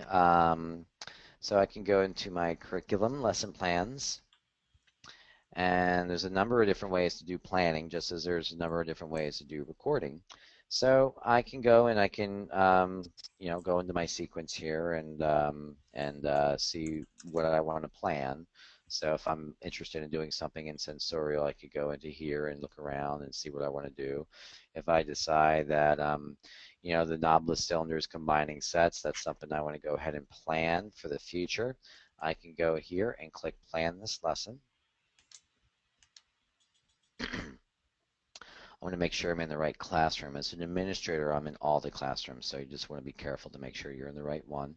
As a teacher, you would be presented with only classrooms that you're assigned, so it's a little bit easier to deal with. You have the lessons already selected, our knobless cylinders combining sets. Then you choose your measurable learning objective. That's all right here. And you just choose a date. Let's say we want to go ahead and do this one. Let's go ahead and just choose today's date to show you an example. And then you can go ahead and see all of the students that are going to be present on this given day. The 8th, it happens to be a Thursday, so it's only going to show me students who are going to be present on a Thursday. We obviously can't plan lessons in advance for students that are not, they're not scheduled to be at school. So I can go in here and I can go and check off individual students one by one if I would like. But you know how we feel about shortcuts around here. So I want to go ahead and just choose everybody, so choose all, and everybody gets checked off. If I just want to plan for students at the kindergarten level, I go ahead and do that. If I want to do multiple cycle years, do that. I also have a current highest assessment level. I chose this one randomly. It's not one I've used on my demo account before. Had it been, it would say, Maria, she's currently at the master level, and John's at working, and William has not yet been presented, and so forth. So I get the current highest assessment level for everybody based on my selection here for the lesson. I can also, then I would be able to go ahead and choose something like, I only want to plan this lesson for children who have yet to be presented. So I can go ahead and click that. It would highlight all of those. And of course, if I just want to plan it for an individual student, I just check off one student, and then I click Create Lesson Plan, and then you're all planned. You're all ready to go. Let's go ahead and choose all students, because this ties into one of the next ways I want to show you how to do record keeping. All right, so here are all of my planned lessons here. These are planned lessons that are either in the future, although you'll notice that some of them are in the past. And why is that? Well, in a Montessori classroom, you can plan lessons all day long, but we all know that if the students want to take the classroom in a different direction, you're just not going to get to every single lesson 5 days a week. So you make it very easy to reschedule, and I'll show you that in a moment. So what we're looking at now with this first example, the silent E or magic E, that lesson is something that I had planned. I wanted to do that one on August 1st, but I didn't get around to recording it. So it's just going to kind of sit here and continue to look at me and basically be in limbo to serve as a reminder that I had wanted to do this lesson. I just never got around to actually recording it. So no record keeping actually took place. So I can go and I can edit the date and go ahead and plan it for the future. I could copy it. I could delete it. But if I do nothing, it just basically continues to sit here. It's going down to the 8th. Here's the lessons I have planned for today. And there's the one that we just did, the knobless cylinders combining sets. So it's going back to our daily dashboard. And we're going to click on lessons. You see where it says lessons, parentheses, 3. That's because we have 3 lessons that we had planned today. Um, and um, so we see that, like with the knobless cylinders, for example, this would be something that perhaps we are not going to get to this lesson today. We had planned this, but if we don't get to it, we can go and very easily reschedule. So I can go ahead and click, I want to move it to tomorrow, or I want to move it to next week, or what have you. I can go and move it around. If I don't want to commit to doing this on a certain date, but I'm not going to get around to recording it, I can also go ahead and delete it and worry about it later. If I do nothing, it just basically sits here, just as that lessons I was showing you on the planned lessons screen over here.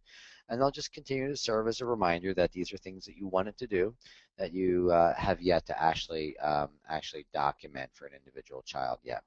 When the lesson has occurred, you want to send it to record keeping. Before I do that, actually, let me mark a child as absent. We'll mark John as being absent. And let's go back over to our lessons. And let's go ahead and say this lesson has now occurred. So now we want to go ahead and decide which children worked on this lesson here. You see our lesson is already selected, as is the measurable learning objective. Let's just say, to keep this simple, this was a group presentation for everybody in the classroom, so it's going to highlight everybody. So it highlights everyone here except for our friend John. Now John is absent today, so we obviously can't record a lesson for him. But we do have a couple of options with John. If we go ahead and do nothing, then that's fine. This lesson is recorded for everybody else in the classroom, but not for John, and we all move on with our life, and that's okay. The second option would be that you can plan this lesson for the future. So maybe you recognize that this is a really important lesson, and you really don't want John to miss out on it. So you want to go ahead and click that plan this lesson for the future, and you'll go ahead and commit to doing that on a certain date. Maybe I want to present that to him tomorrow or next week or what have you. The third option are these little light bulbs over here, which teachers absolutely love this feature. This is our lesson ideas feature. And because we recognize that this might be an important lesson and we really want John to participate, we don't know when we're going to get around to it. It's a busy classroom. I'm not sure what John's going to be working on next. Maybe he's on extended vacation. I don't know when he's coming back. I don't want to go about putting it on my calendar per se, but I don't want to forget about it. So I can click on the light bulb. It's going to light it up. And now what we've done is add that to our lesson ideas list, which is basically a list of lessons that I would like to do with a child when I have the opportunity to do so.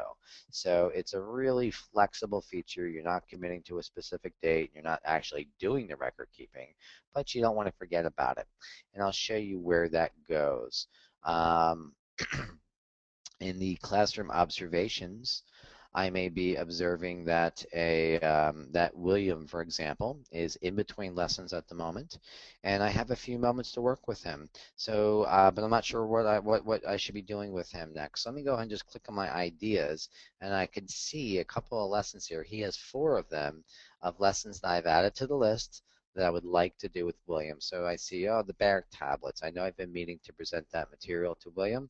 So let me go ahead and present that. And if I go about recording that now, documenting that William actually worked with the Barrack tablets, that will now be removed from the lesson ideas list. So it's a really flexible feature, and there's multiple ways to go and add that to your list. So I'd like to go have everybody log in and follow the steps that I do right here. Again, curriculum lesson plans. Do a search for any lesson that you would like. And then, oh, excuse me, no, don't do that. We're going to go ahead and plan a lesson right here. To click on the 4th tab here, Planned Lessons. And you're going to see all of your upcoming lessons or lessons that you had planned that were not yet recorded. Click that big Plan a Lesson button right there. And then go ahead and choose any lesson that you wish to plan. Doesn't really matter what it is. Make sure you're in the right classroom. Make sure you have the right date. I would just go ahead and use today's date to keep it simple. And then go ahead and choose the students that you wish to go ahead and plan this lesson for. So again, I'm going to go ahead and I'll just choose something randomly here. So here is a geography lesson. Here's a corresponding learning objective. I choose the date. We'll choose today's date. You can choose any combination of children, whether it's all students or children of a certain cycle year or individual students. And then you can go ahead and click the planned link at the bottom there. So I'm going to just choose everybody. I'm going to click the create lesson plan, and then that's going to add that to my list of lessons that I have planned for today. And then once you've done that, go back to your daily dashboard and click on that lessons tab. Lessons, and you're going to see the lesson that you had just planned, and when it has been completed, send it to record keeping. And by doing that, you would then document the children and the assessment levels and the corresponding notes, just as you have been doing all the other times. While folks at home are trying that, are there any questions, Tim? Let's see. Our school started 2 months ago, so how can I use the online record keeping? It seems to me you just start it immediately. That's Mei Su Um, Wing. sure. So I'm not sure I'm understanding the question. You started 2 months ago. Did you start a free trial and then not upgrade, or did you are you currently a paying customer? If you've upgraded, you have access to everything. If you started a 14-day free trial, 2 months ago, it would have expired. So that may be what the issue is. Could be, Rob. Not sure. Okay, Um, Maria is asking about the handout. Maria, I'll just tell you that if you go to Rob's website, Montessori Compass, then you select that's right here. webinars. Yeah, go to So webinars and then go to this webinar, and you'll see a click here for download this handout. right, you'll go to MontessoriCompass.com. You'll click the contact link in the upper right. There's a drop down where you'll see a link for webinar series, and it's right in the same place where you signed up for this webinar. You'll see a click here to download the handout. Mario Young has really jumped the gun on us. She said, "How can we create a parent-friendly weekly report of what their child has worked on?" Oh my, that's like 10 sessions ahead of us, isn't it, Tim? Well, not 10. It's actually we start on that next Tuesday, I think, or That's whatever the day is that we the next one is. right. Yeah, we're going to get to those sorts of things. I can speak about that a little bit here, but we have a whole section, a whole session based on parent communication. It's a very big topic with lots of information. But the short answer is to go into your communication center in your backpack and start reading through this and the different options that you have available. You have a fully featured parent portal where the parents log in with their email addresses and their passwords, and you're able as a school administrator to control what the experience is. So, with what we provide you with a long list of tools, and you can customize that experience however you see fit.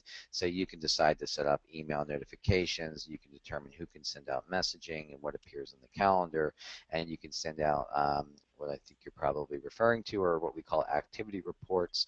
Those are either a daily or a weekly summary of a child's day or week, and those are basically something you set up on automatic pilot. So you're able to include record keeping, what the child did today at school. You're able to go ahead and share comments from the teacher.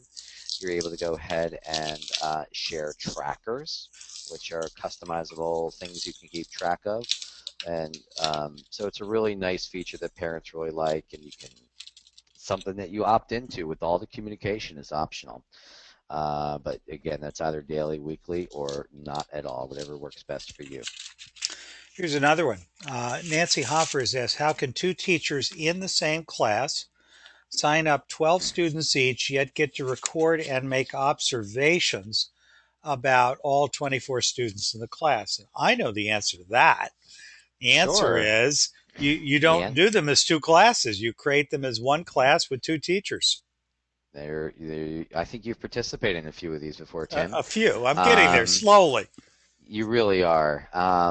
So yeah, you would just create your classroom. This works beautifully in a co-teaching environment, and I know some classrooms are set up where a certain teacher has a batch of students and another one has a different batch, but there probably is some collaborating with the other students that may go on as well from time to time, or maybe if a teacher's out sick or something to that effect. So I think there probably would be a need to create a single classroom. So you would create, your lower elementary classroom. Maybe it has 24 students in it, and you would just simply assign more than one teacher to the classroom. So in this example, you would go to classrooms. You go to say the lower elementary classroom, and so here's our classroom.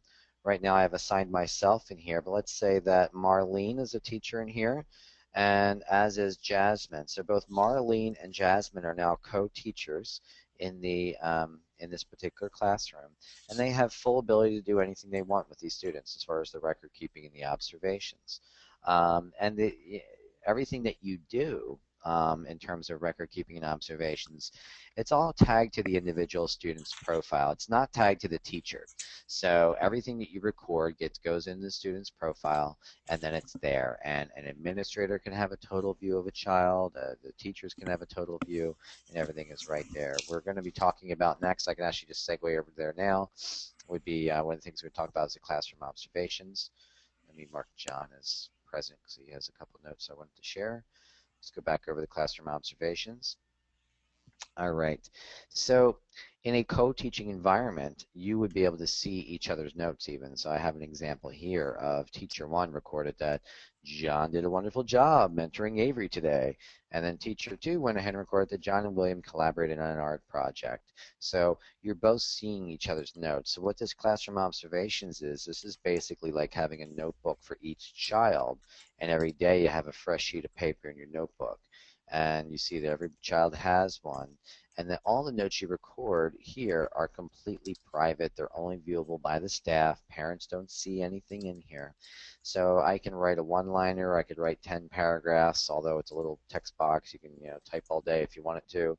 And then all those notes are auto-saved and tagged to the student's profile. In a co-teaching environment, like I said, it's like basically passing a physical notebook back and forth. So one teacher wrote a note and the other teacher sees it. So if you're both logged in at the same time, maybe one's logged in on an iPad and one's logged in on their Android phone, you're both able, as soon as one teacher goes and records a note, it'll pop up on the other one's screen as well. So you're both able to view that. So that's all updated in real time. So yeah, so you would keep all 24 students in the same classroom, and then you'd be able to do everything. Obviously, your focus would be on the 12 students that you're assigned to, but if you need to go over and collaborate and cross over to the other students, you would have the ability to do so. Here's a good question from Melanie. Melanie says we have kindergarten children who are in an early childhood classroom for half the day, and they're in a K1 room for the other half of the day with a different teacher. Is it possible for the record keeping to follow the child so that all records, hang on, show up in both teachers' record keeping sections? So there isn't a teacher's record keeping section. Everything belongs to the child. So it doesn't matter who puts the observation in or who puts the record in, or if you're an administrator, you're a teacher, doesn't really matter. The focus, the way that this was designed is everything is based upon the child, much like the Montessori classrooms. You really are following the child. So as your child starts off and in a toddler program or a primary program, and they move on through the cycle years, everything belongs to the child. So you have access to everything. So as an administrator, I have access to every child in the school, so I can view all of their records. It doesn't matter if Maria is attached to 6 different classrooms.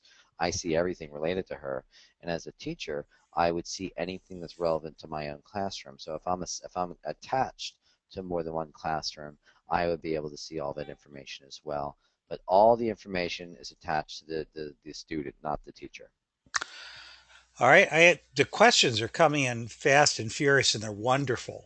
Maria Zulo asks, will Montessori Compass replace my child care database with regards to student information, home and parent address, enrollment form information, immunizations, and can we add in our state requirements, which I happen to know Maria's in Connecticut? Okay. So the answer to that is, I can certainly make no promises that we're going to solve all the world's problems. But Montessori Compass is a very comprehensive solution, and it does a lot.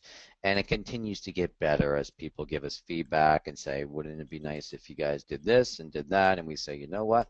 That's a fabulous idea. It would be nice if we did that. And we go ahead and figure out a way to do whatever it is was suggested to us. So it's going to continue to grow and get better as we go here.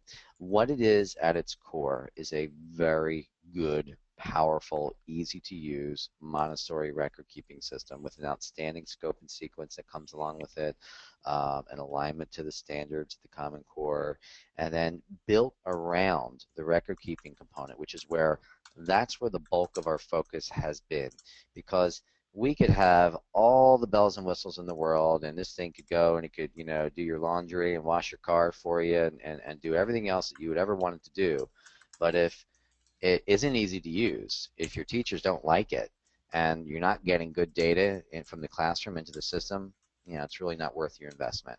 So we've really focused our energies and have fine-tuned over the past close to 2 years now on making this easy to use in the classroom and making it just easy to document things and then to go ahead and report upon that and consume that information. Everything else is built upon that. So to answer some of your questions, we probably can fill a lot of the needs that you're suggesting right there. We certainly have all the students' information. We have not, it's not, we've been spending a lot of time focusing on the academic component, but we have all the background information on the child. We have all the parents' information or the ability to put that information in. You can attach as many parents to a child as possible, so it does make a good database. You have the parents' phone numbers and emails and addresses, and you can attach mom and dad and stepmom and grandma and whoever else you wish to attach to a child, all your emergency contacts and authorized pickups. So there's a lot of those sorts of administrative type things in the system. We're not going to get into it today, but on a future session here, we talk a lot about some of the administrative benefits that we offer, two of which, one's called trackers and one's called tags. Those are things that we're very fortunate to work with schools from every corner of the globe. It's been really just so exciting to see. I'm based in Pennsylvania myself, and to see how a Montessori school in Pennsylvania is not a whole lot different than a Montessori school in Rwanda or in Japan or in Eastern Europe and all these different places that we work with. So it's been really, very quite fascinating to see that. And so there's no one size fits all approach to running a school, so we try to give you a lot of flexible tools to help you on the administrative side, and the trackers and tags can fill a lot of those gaps on the administrative side, and we continue to build out features as well. Some of the key features that would be missing from here would be there's not a financial component right now. It's something that people ask for, and that's something we may get into at some point. And there's probably some other things. Maybe you might need a CRM and some other different tools. But I think if you take a good look at Montessori Compass in its entirety and the different things that we offer, certainly we have an outstanding record-keeping solution, outstanding parent communication solutions, and then there's a variety of flexibility in here where you can probably bridge a lot of gap on the administrative side as well. Whether or not it's a need to replace what you're using now, maybe not, but it probably will do a lot, and perhaps you can figure out other creative ways as well to kind of to save your money so you're not investing in multiple solutions where there's a lot of duplication.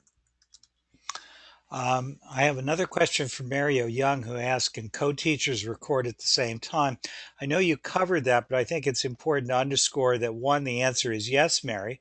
You can assign as many teachers as you want to any group of kids.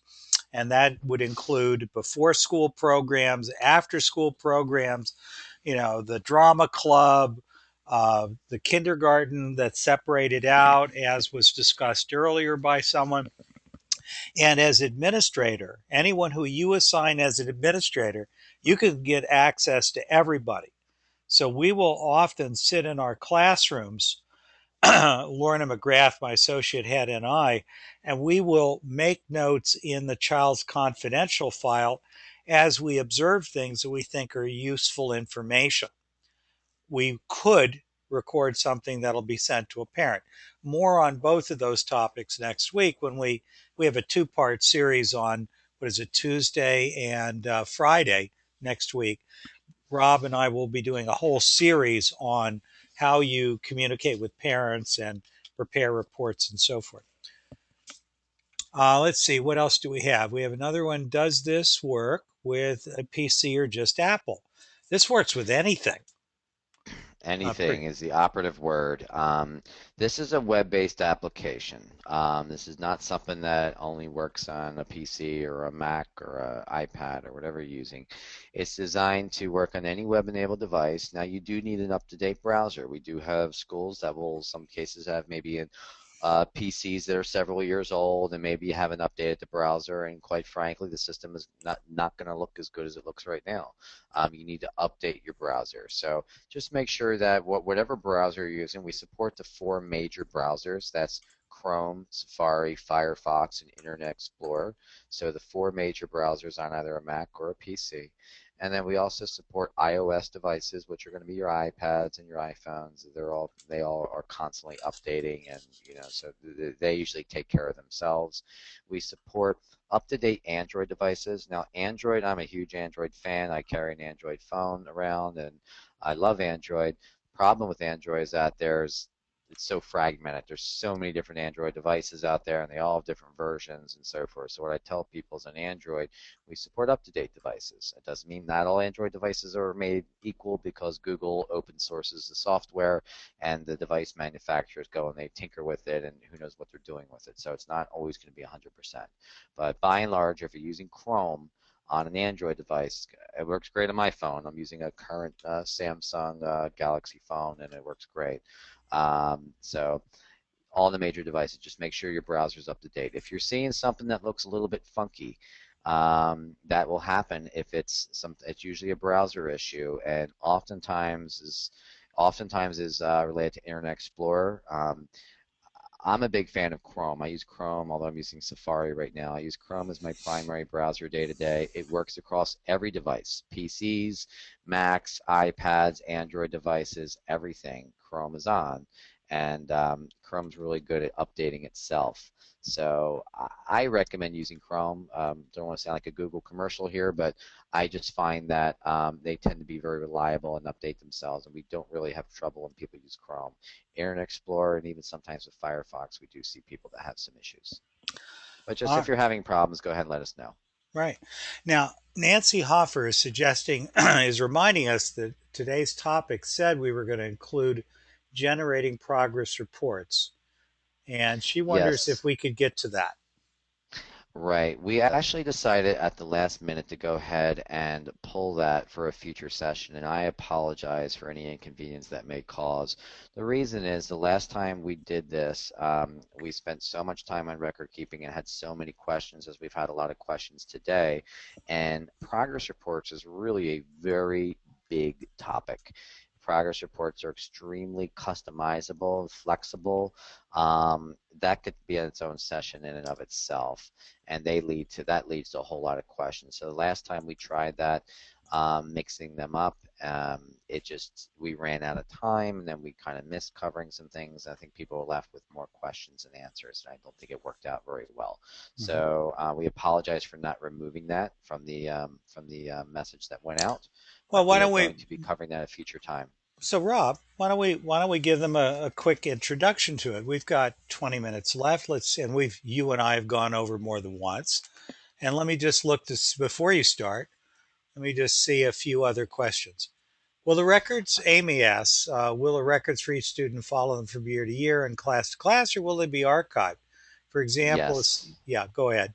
Yeah, everything is attached to the student. You can view just the current school year. You have a cumulative view as well. So, as the child's progressing, through the cycle years even on into different classrooms, you would have access to everything. So you never lose any data. It's just a matter of how it's presented to you. And the visual part of this, how we present the data to you, is something that's always in flux. We're always trying to make that better. We're always trying to make it more useful. So the most important thing is to make the decision that you're going to feed the system. You're going to feed it every day with good quality classroom data, your observations, your record keeping, and so forth. Continue to feed it. And as people give us feedback and continue to let us know, what would be useful to them, we're always trying to make the output, how you consume all of this data better. One example is that I showed you some of how you would consume the data from a child's perspective. One of the things I want to show you was how you would view this at the classroom level. So I can go into, say, my primary room here, and this is a fabulous feature called Classroom Progress at a Glance, and this is one of our newer features because people are asking for it. They said, well, I really like how you're doing it. You're providing us data for the individual child, but that, it's kind of cumbersome to go into each student and try to figure out, make heads or tails out of everything. So we created this feature based on direct feedback. So let's go into mathematics here. We're going to pick a broad category like mathematics. And we see that math has 165 lessons, big subject matter. And we can go on down the list. Maria's had 20, William 8, and so on and so on. You get a corresponding percentage, and you even get an average at the bottom. Now that may or may not be useful information. I don't know. It's kind of a broad topic, but it might be something that's helpful for you. But you can go ahead and narrow it down. So let's go ahead and take a look at just the decimal system now. So instead of the 165 lessons, we're down to 9 lessons here, so it's a much more narrow in scope. And we see that Maria, she's had a Rob, are you there? Hello? Hello? Rob?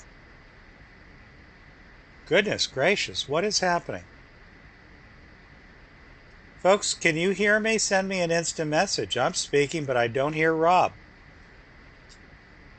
Just hear static. I'm going to mute Rob, see how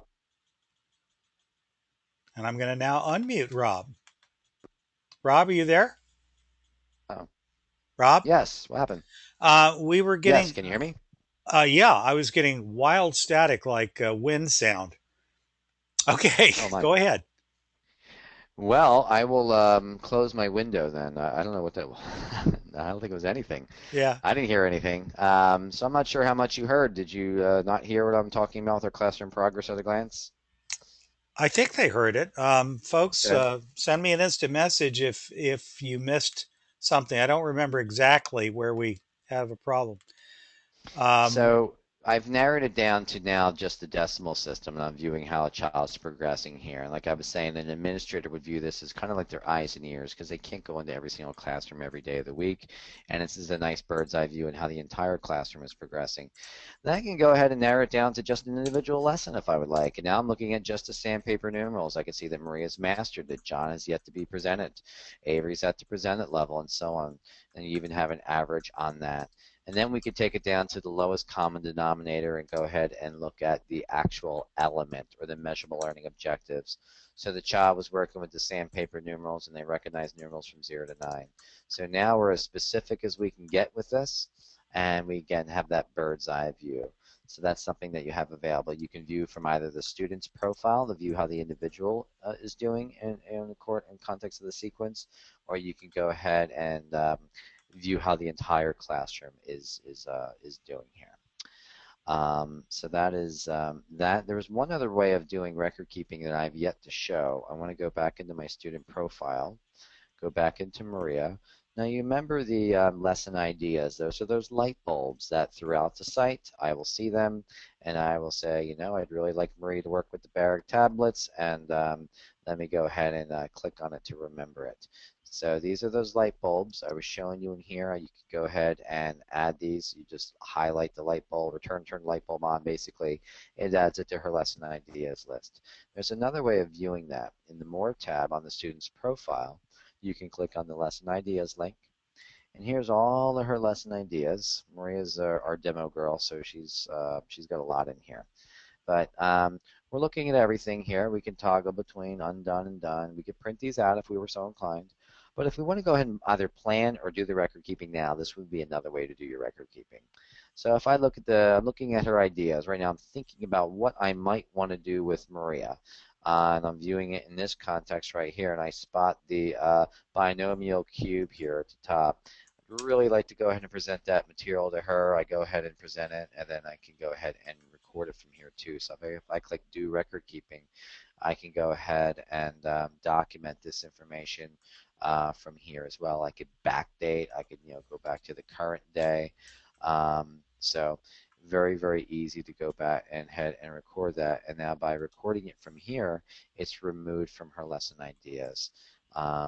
So that would be the final way. I believe I've touched on all 6 different ways to go ahead and actually record classroom activity. Was there some more questions? And by the way, that binomial cube, you see that I recorded it from her student profile, but because it was recorded today, it's right here along with all the other ones. So I see it was for one student. I did it at 2:47 p.m. And I can still go back and edit it if I want. If I want to go here and I can change her assessment level, or if I want to add other children to the lesson, this works just the same.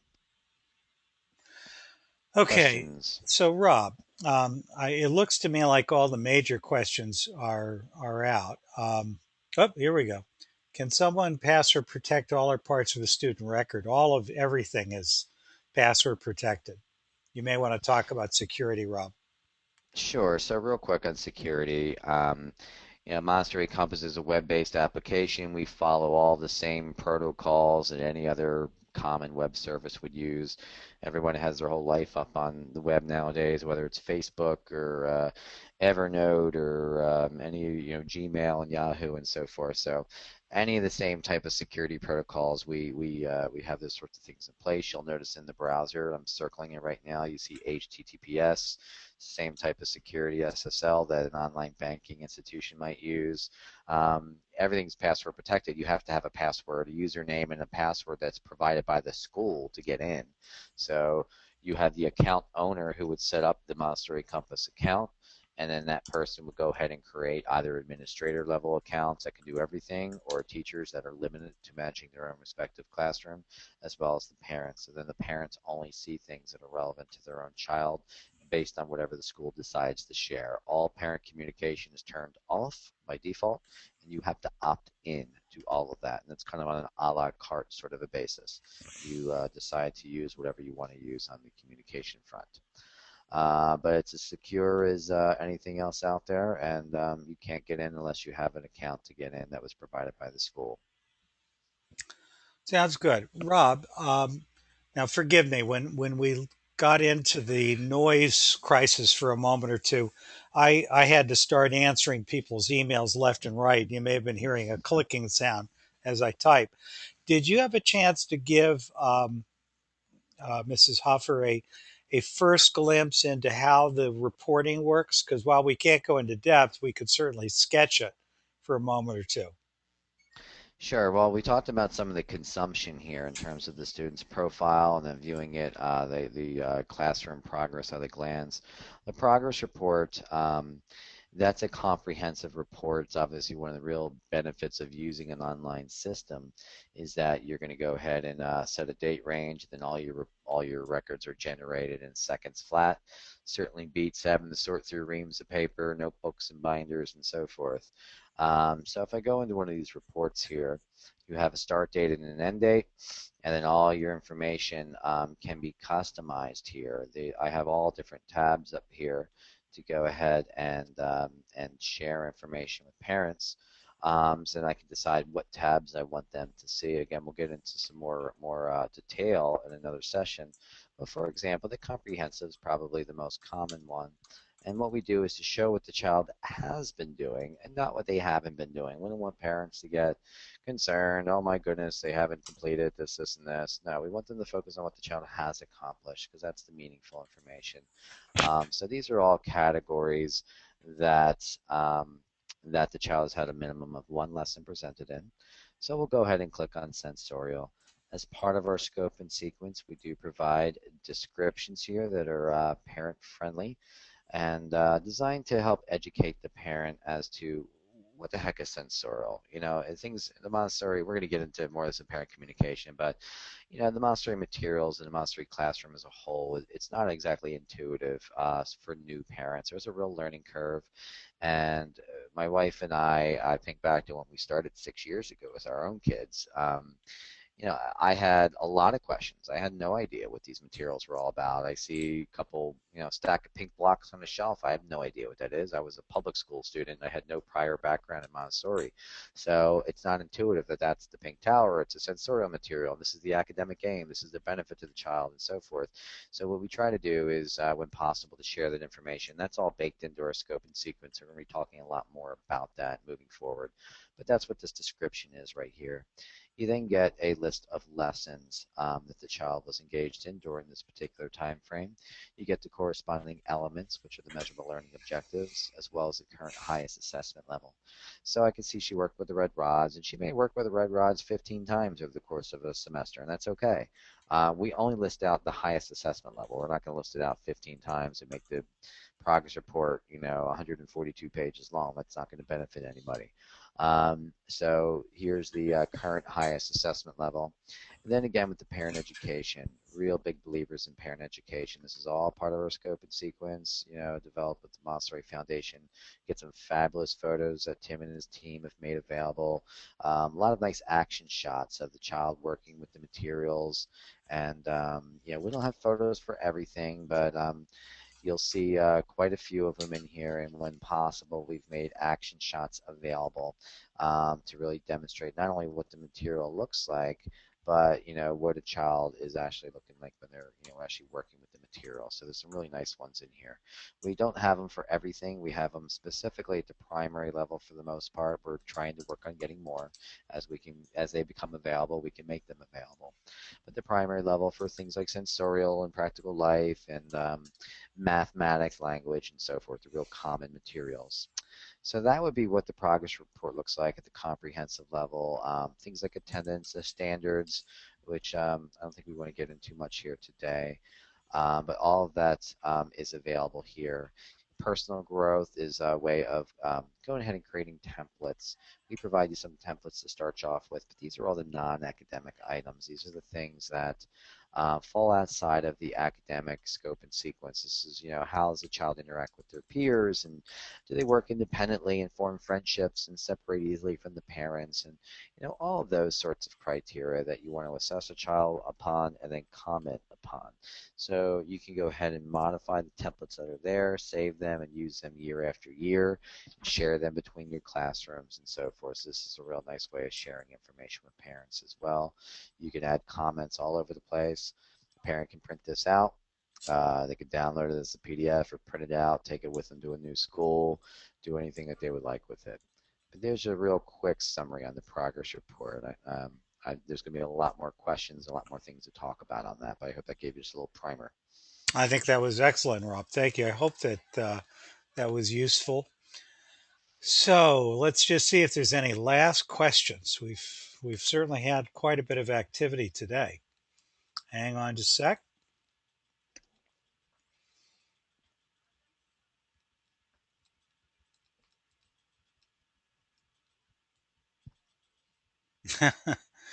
Neela says you left out going into nine lesson. I'm not quite sure what Nellie means by the going into nine lesson, but there you go.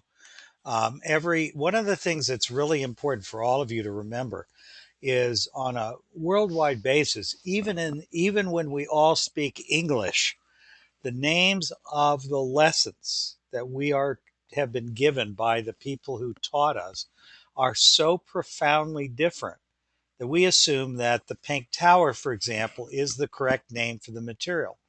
That same lesson can be called lots of things, and it's typically the Tower of Cubes.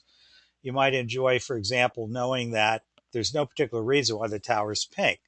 Back in the 80s, I asked some of the people who were the the surviving original creators of Montessori materials, and these gentlemen from Italy said, well, we had to paint it something because the wood we could afford was filled with essentially wood grain, and it was distracting to the children. Dr. Montessori wanted it to be a uniform color. We happened to have a can of pink, and why not? Could be just as easily something else. And originally it was green. I don't know if you know, it was called the Green Tower at one time. So the names of materials are not consistent from one teacher or one school or one training tradition to another. And speaking to you as someone who was an AMS trainer for many years, I assure you, from one AMS teacher education center to another, or from one individual faculty member, they have all kinds of lessons that they teach or don't teach, or names that they use or don't use, or sequences that they do differently. What's important for us as Montessorians is not that we all have to speak exactly the same language. It's that the language that we use needs to be comprehensive and clear and consistent. And if Rob hasn't made this clear enough already, one of the things that we appreciate about Montessori Compass is that he has attempted to tag each lesson so that when you're doing a search, this thing is doing like a Google search and is looking for all kinds of variations in context of what you've typed in. So it's popping up the correct thing more often than not, even if the way we term the lesson is different from your term. However, any of it can be edited.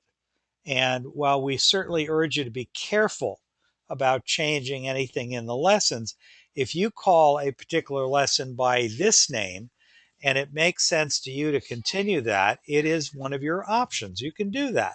You can add lessons, you can rename lessons, and so forth. So there you go. Let me just see if there's any last things. Rob, anything you want to talk about while I'm searching?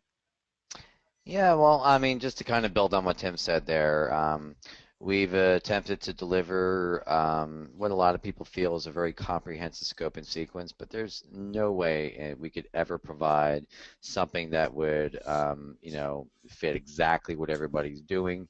I think it's a good starting point for most people, and I think that you're certainly able to modify it any way you see fit. We're even able to go ahead if you can choose not to use it. It's not exclusive that you must use the scope and sequence that we provide you in Montessori Compass. So anybody that has that impression, please know that if you have a digital copy of your own scope and sequence, of your own curriculum that you're using, we're able to import that. As far as the way the software operates, while we're very proud of the work that was done with the Foundations team, um, the software itself is curriculum agnostic. It makes no difference what you want to put in there. So we can go and help you to provide you with a template to go ahead and import anything you like. It could be in a different language. So there's a lot of flexibility in terms of the way the software was structured, so it can fit the needs of a variety of different types of classrooms and different types of curricula. Very good point, Rob. By the way, M. Gross asks whether the calendar at the bottom of the page is part of the program, and there is a full and very robust calendar, and it Yeah, makes absolutely. it part nice from a parent point of view. Let's see. We still Bodil is asking again the question about can you password all or parts of a student record, and all of it is password protected. So Yeah, the only only people that can access the student records are the people that you grant access to. So an administrator level user, there's three types of users. Administrators can access everything. So you need to be careful who you grant administrator level credentials to. A teacher user, in terms of not an actual physical teacher, but a teacher user, is someone that is able to access only students that they are assigned. So if you don't wish for a teacher to go ahead and access another classroom, you don't grant them access to that classroom. And then a parent or guardian basically consumes information that the school chooses to share. So it's all within your control to designate who can access what. right. One other question that's just been asked again by Bodil is if a family or a teacher were to leave the school, what can they get access to? And I know the answer to that. The answer is they can't unless Well, you you choose to just grant it to them. Well, if somebody leaves the school, you can certainly revoke access. You would just delete their credentials or change their password. So if you have a teacher who, ends up not working out or something and moves on, you can certainly just go ahead and terminate their account. Anything that they recorded would be in there. So any observations, you remember the observations and the record keeping, that belongs to the child as well. It should. This is stuff that's related to the child, and that should follow them for as long as they're under your care at your school. So if they're there at your school for 3 months or 3 years or 10 years, whatever the case is, everything that was recorded, regardless of who put the data in there, is in the child's record. And you don't have to delete the children. You can archive them. If they move on, you can archive a child and retain all of your historical students' records. But as far as a user, and clarify what a user is so everyone understands, users are people that can access your Montessori Compass account. So you have administrators, you have parents, and then you have teachers. Again, administrators do everything. So they can create classrooms and they can edit record keeping in any classroom and edit all the student records. They can do everything. So that's something you want to be very careful on who is an administrator at your school. It's up to the person who sets up the account. The teacher only accesses their own respective classroom. The parent consumes information that the school decides to share that's only relevant to their own child. You have to tag a student, tag a parent to a student. And if a parent has more than one student, you tag them to more than one student, however many children they have at your school. Mm-hmm. Um, Another question I see asked by Lucy McGregor is it possible to upload documents or an image and attach it to a lesson? So with that, there's in our curriculum that we provide, scope and sequence, we've already included a lot of information. Many of them have photos. So let's search for one real quick. Say the I don't know let's go into sensorial. And so with the parent education we were talking about here, here's our cylinder blocks. Our cylinder blocks, the way it's structured here, you have the cycle years that this particular material is available for. You have your curriculum elements, these measurable learning objectives that are associated with it. You have your parent-friendly description, and then you have your parent-friendly photo. So all this is part of the scope and sequence that you're going to get as Montessori Compass subscribers.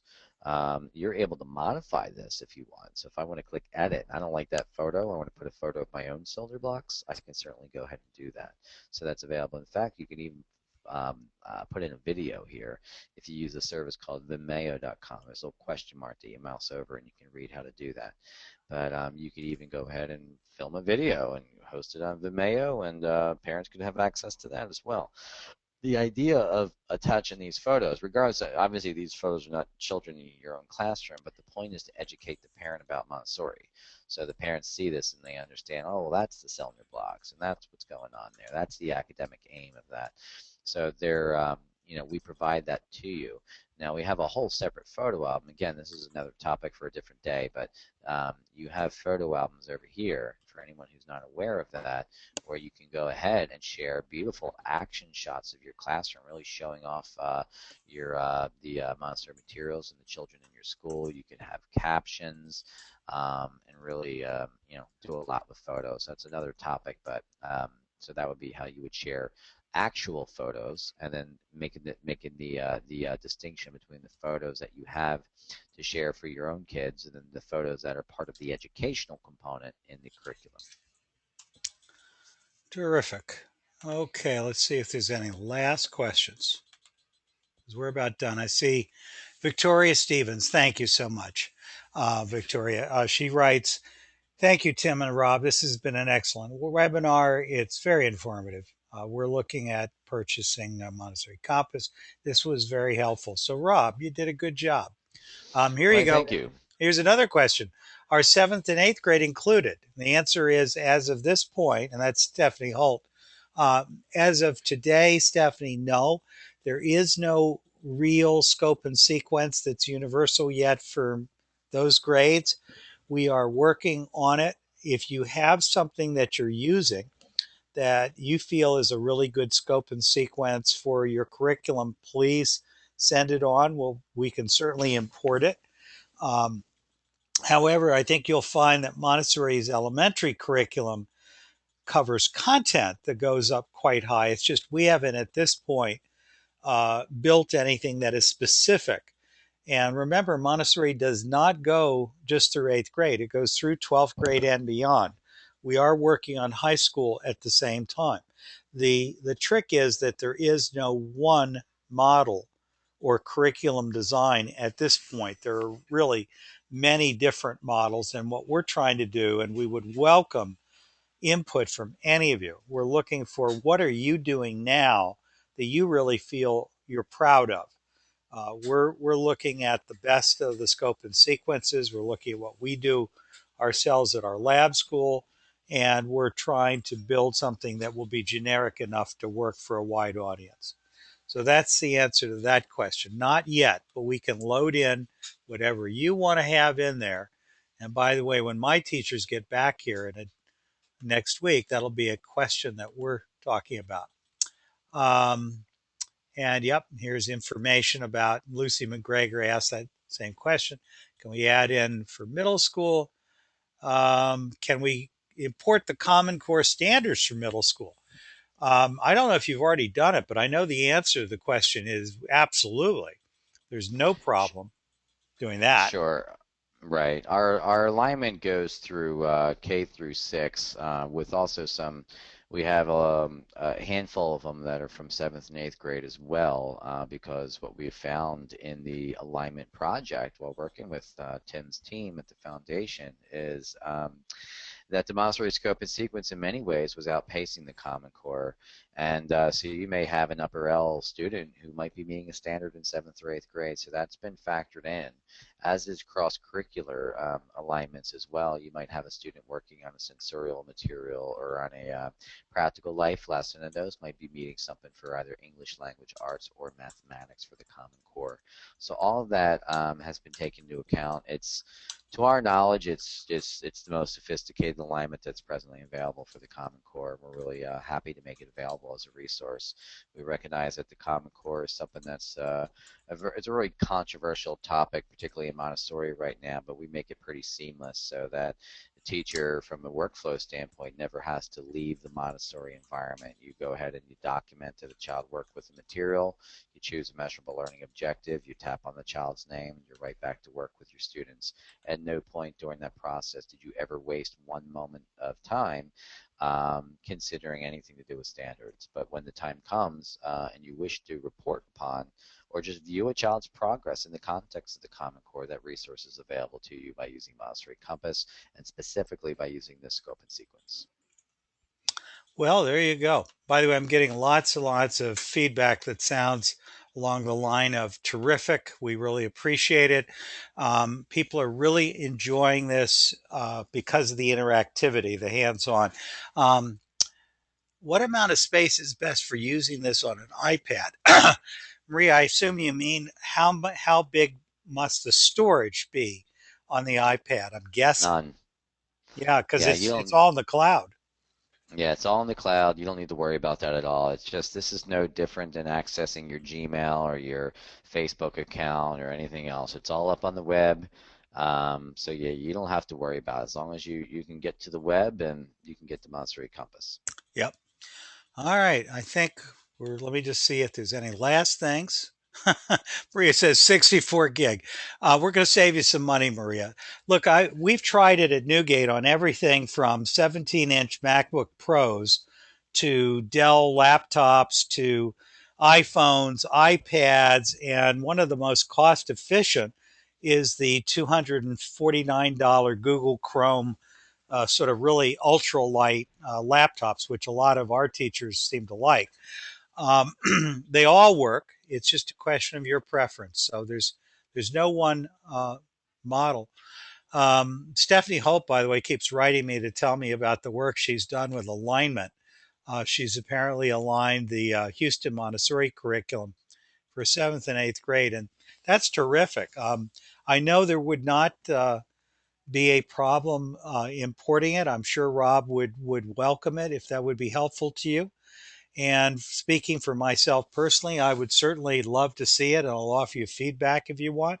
So don't hesitate. So I think that's the last comment and question. I think we're done. So Rob, Great. anything you want to say before we sign off? Now, just to I'm sure the person you mentioned in Houston with the curriculum aligned to the standards, yeah, you're welcome to go ahead and use anything. Like I said before, the software is curriculum agnostic. What we make available is infant through age 12 on the scope and sequence, K through 6 on the standards, with some exception with the 7th and 8th grade standards in some cases where it's warranted. But if you have something in a digital format, you're able to go ahead and import that. We'll work with you on making sure it's in the correct format and showing you how our curriculum is structured in terms of the way the software works. And you can use any content that you'd like, any curriculum, any alignments, anything. The software will definitely support that. There you go. And in closing, before I say thank you and good night, if you all are not Washingtonians and if you do not read the Washington Post on a regular basis like I do, I'd like to invite all of you good Montessori souls to do so. Because not only is the Washington Post a great newspaper, and as you know, it was made famous by a wonderful Montessori child and a woman who Fortune magazine described as the dean of the Maria Montessori School of Business Management, Catherine Graham of the Washington Post. But Jeff Bezos, one of the world's most famous Montessori graduates, has just purchased the Washington Post and is going to create a marvelous Montessori uh, friendly newspaper. So we're all thrilled about it in the Montessori Leadership Collaborative. I hope that you will send in letters of congratulation to Bezos and the Washington Post and express your enthusiasm. because this is a nice thing. So, Montessori kids make good. Let's all give them a three cheers. So, Yeah, without any, I think that's probably the understatement of the year. Jeff Bezos making good. He's been incredible, as well as the Google founders as well. you bet. All right. So, everybody, we'll see you all on Tuesday at 1 o'clock for another 2 hour session. I'm about to close this recording and hopefully it is saved. I say that because every once in a while something will crash and I'll lose it. But let's all cross our fingers, hope it works well. And if so, I'll upload it. I'll send you all an email a little bit. Feel free to share it with friends. Remind them that they need to individually register for each separate webinar. It's a peculiarity of GoToWebinar. And we want to remind you these are all eligible for continuing education units if you wish. It's all part of what is building towards a master's degree in Montessori school leadership. So stand by. We're working towards that day. Without any further ado, I'm going to say goodbye. Have a great weekend. Look forward to seeing you all next week. And I hope your teachers are coming back soon because mine are coming back Monday. And I'm really looking forward to seeing them again. So Bikram and I, my little dog, and Rob Amos, and I know his wife, Anita, wish you all a good day. Thanks for Thank you very joining much, us. everyone. Bye. Bye bye.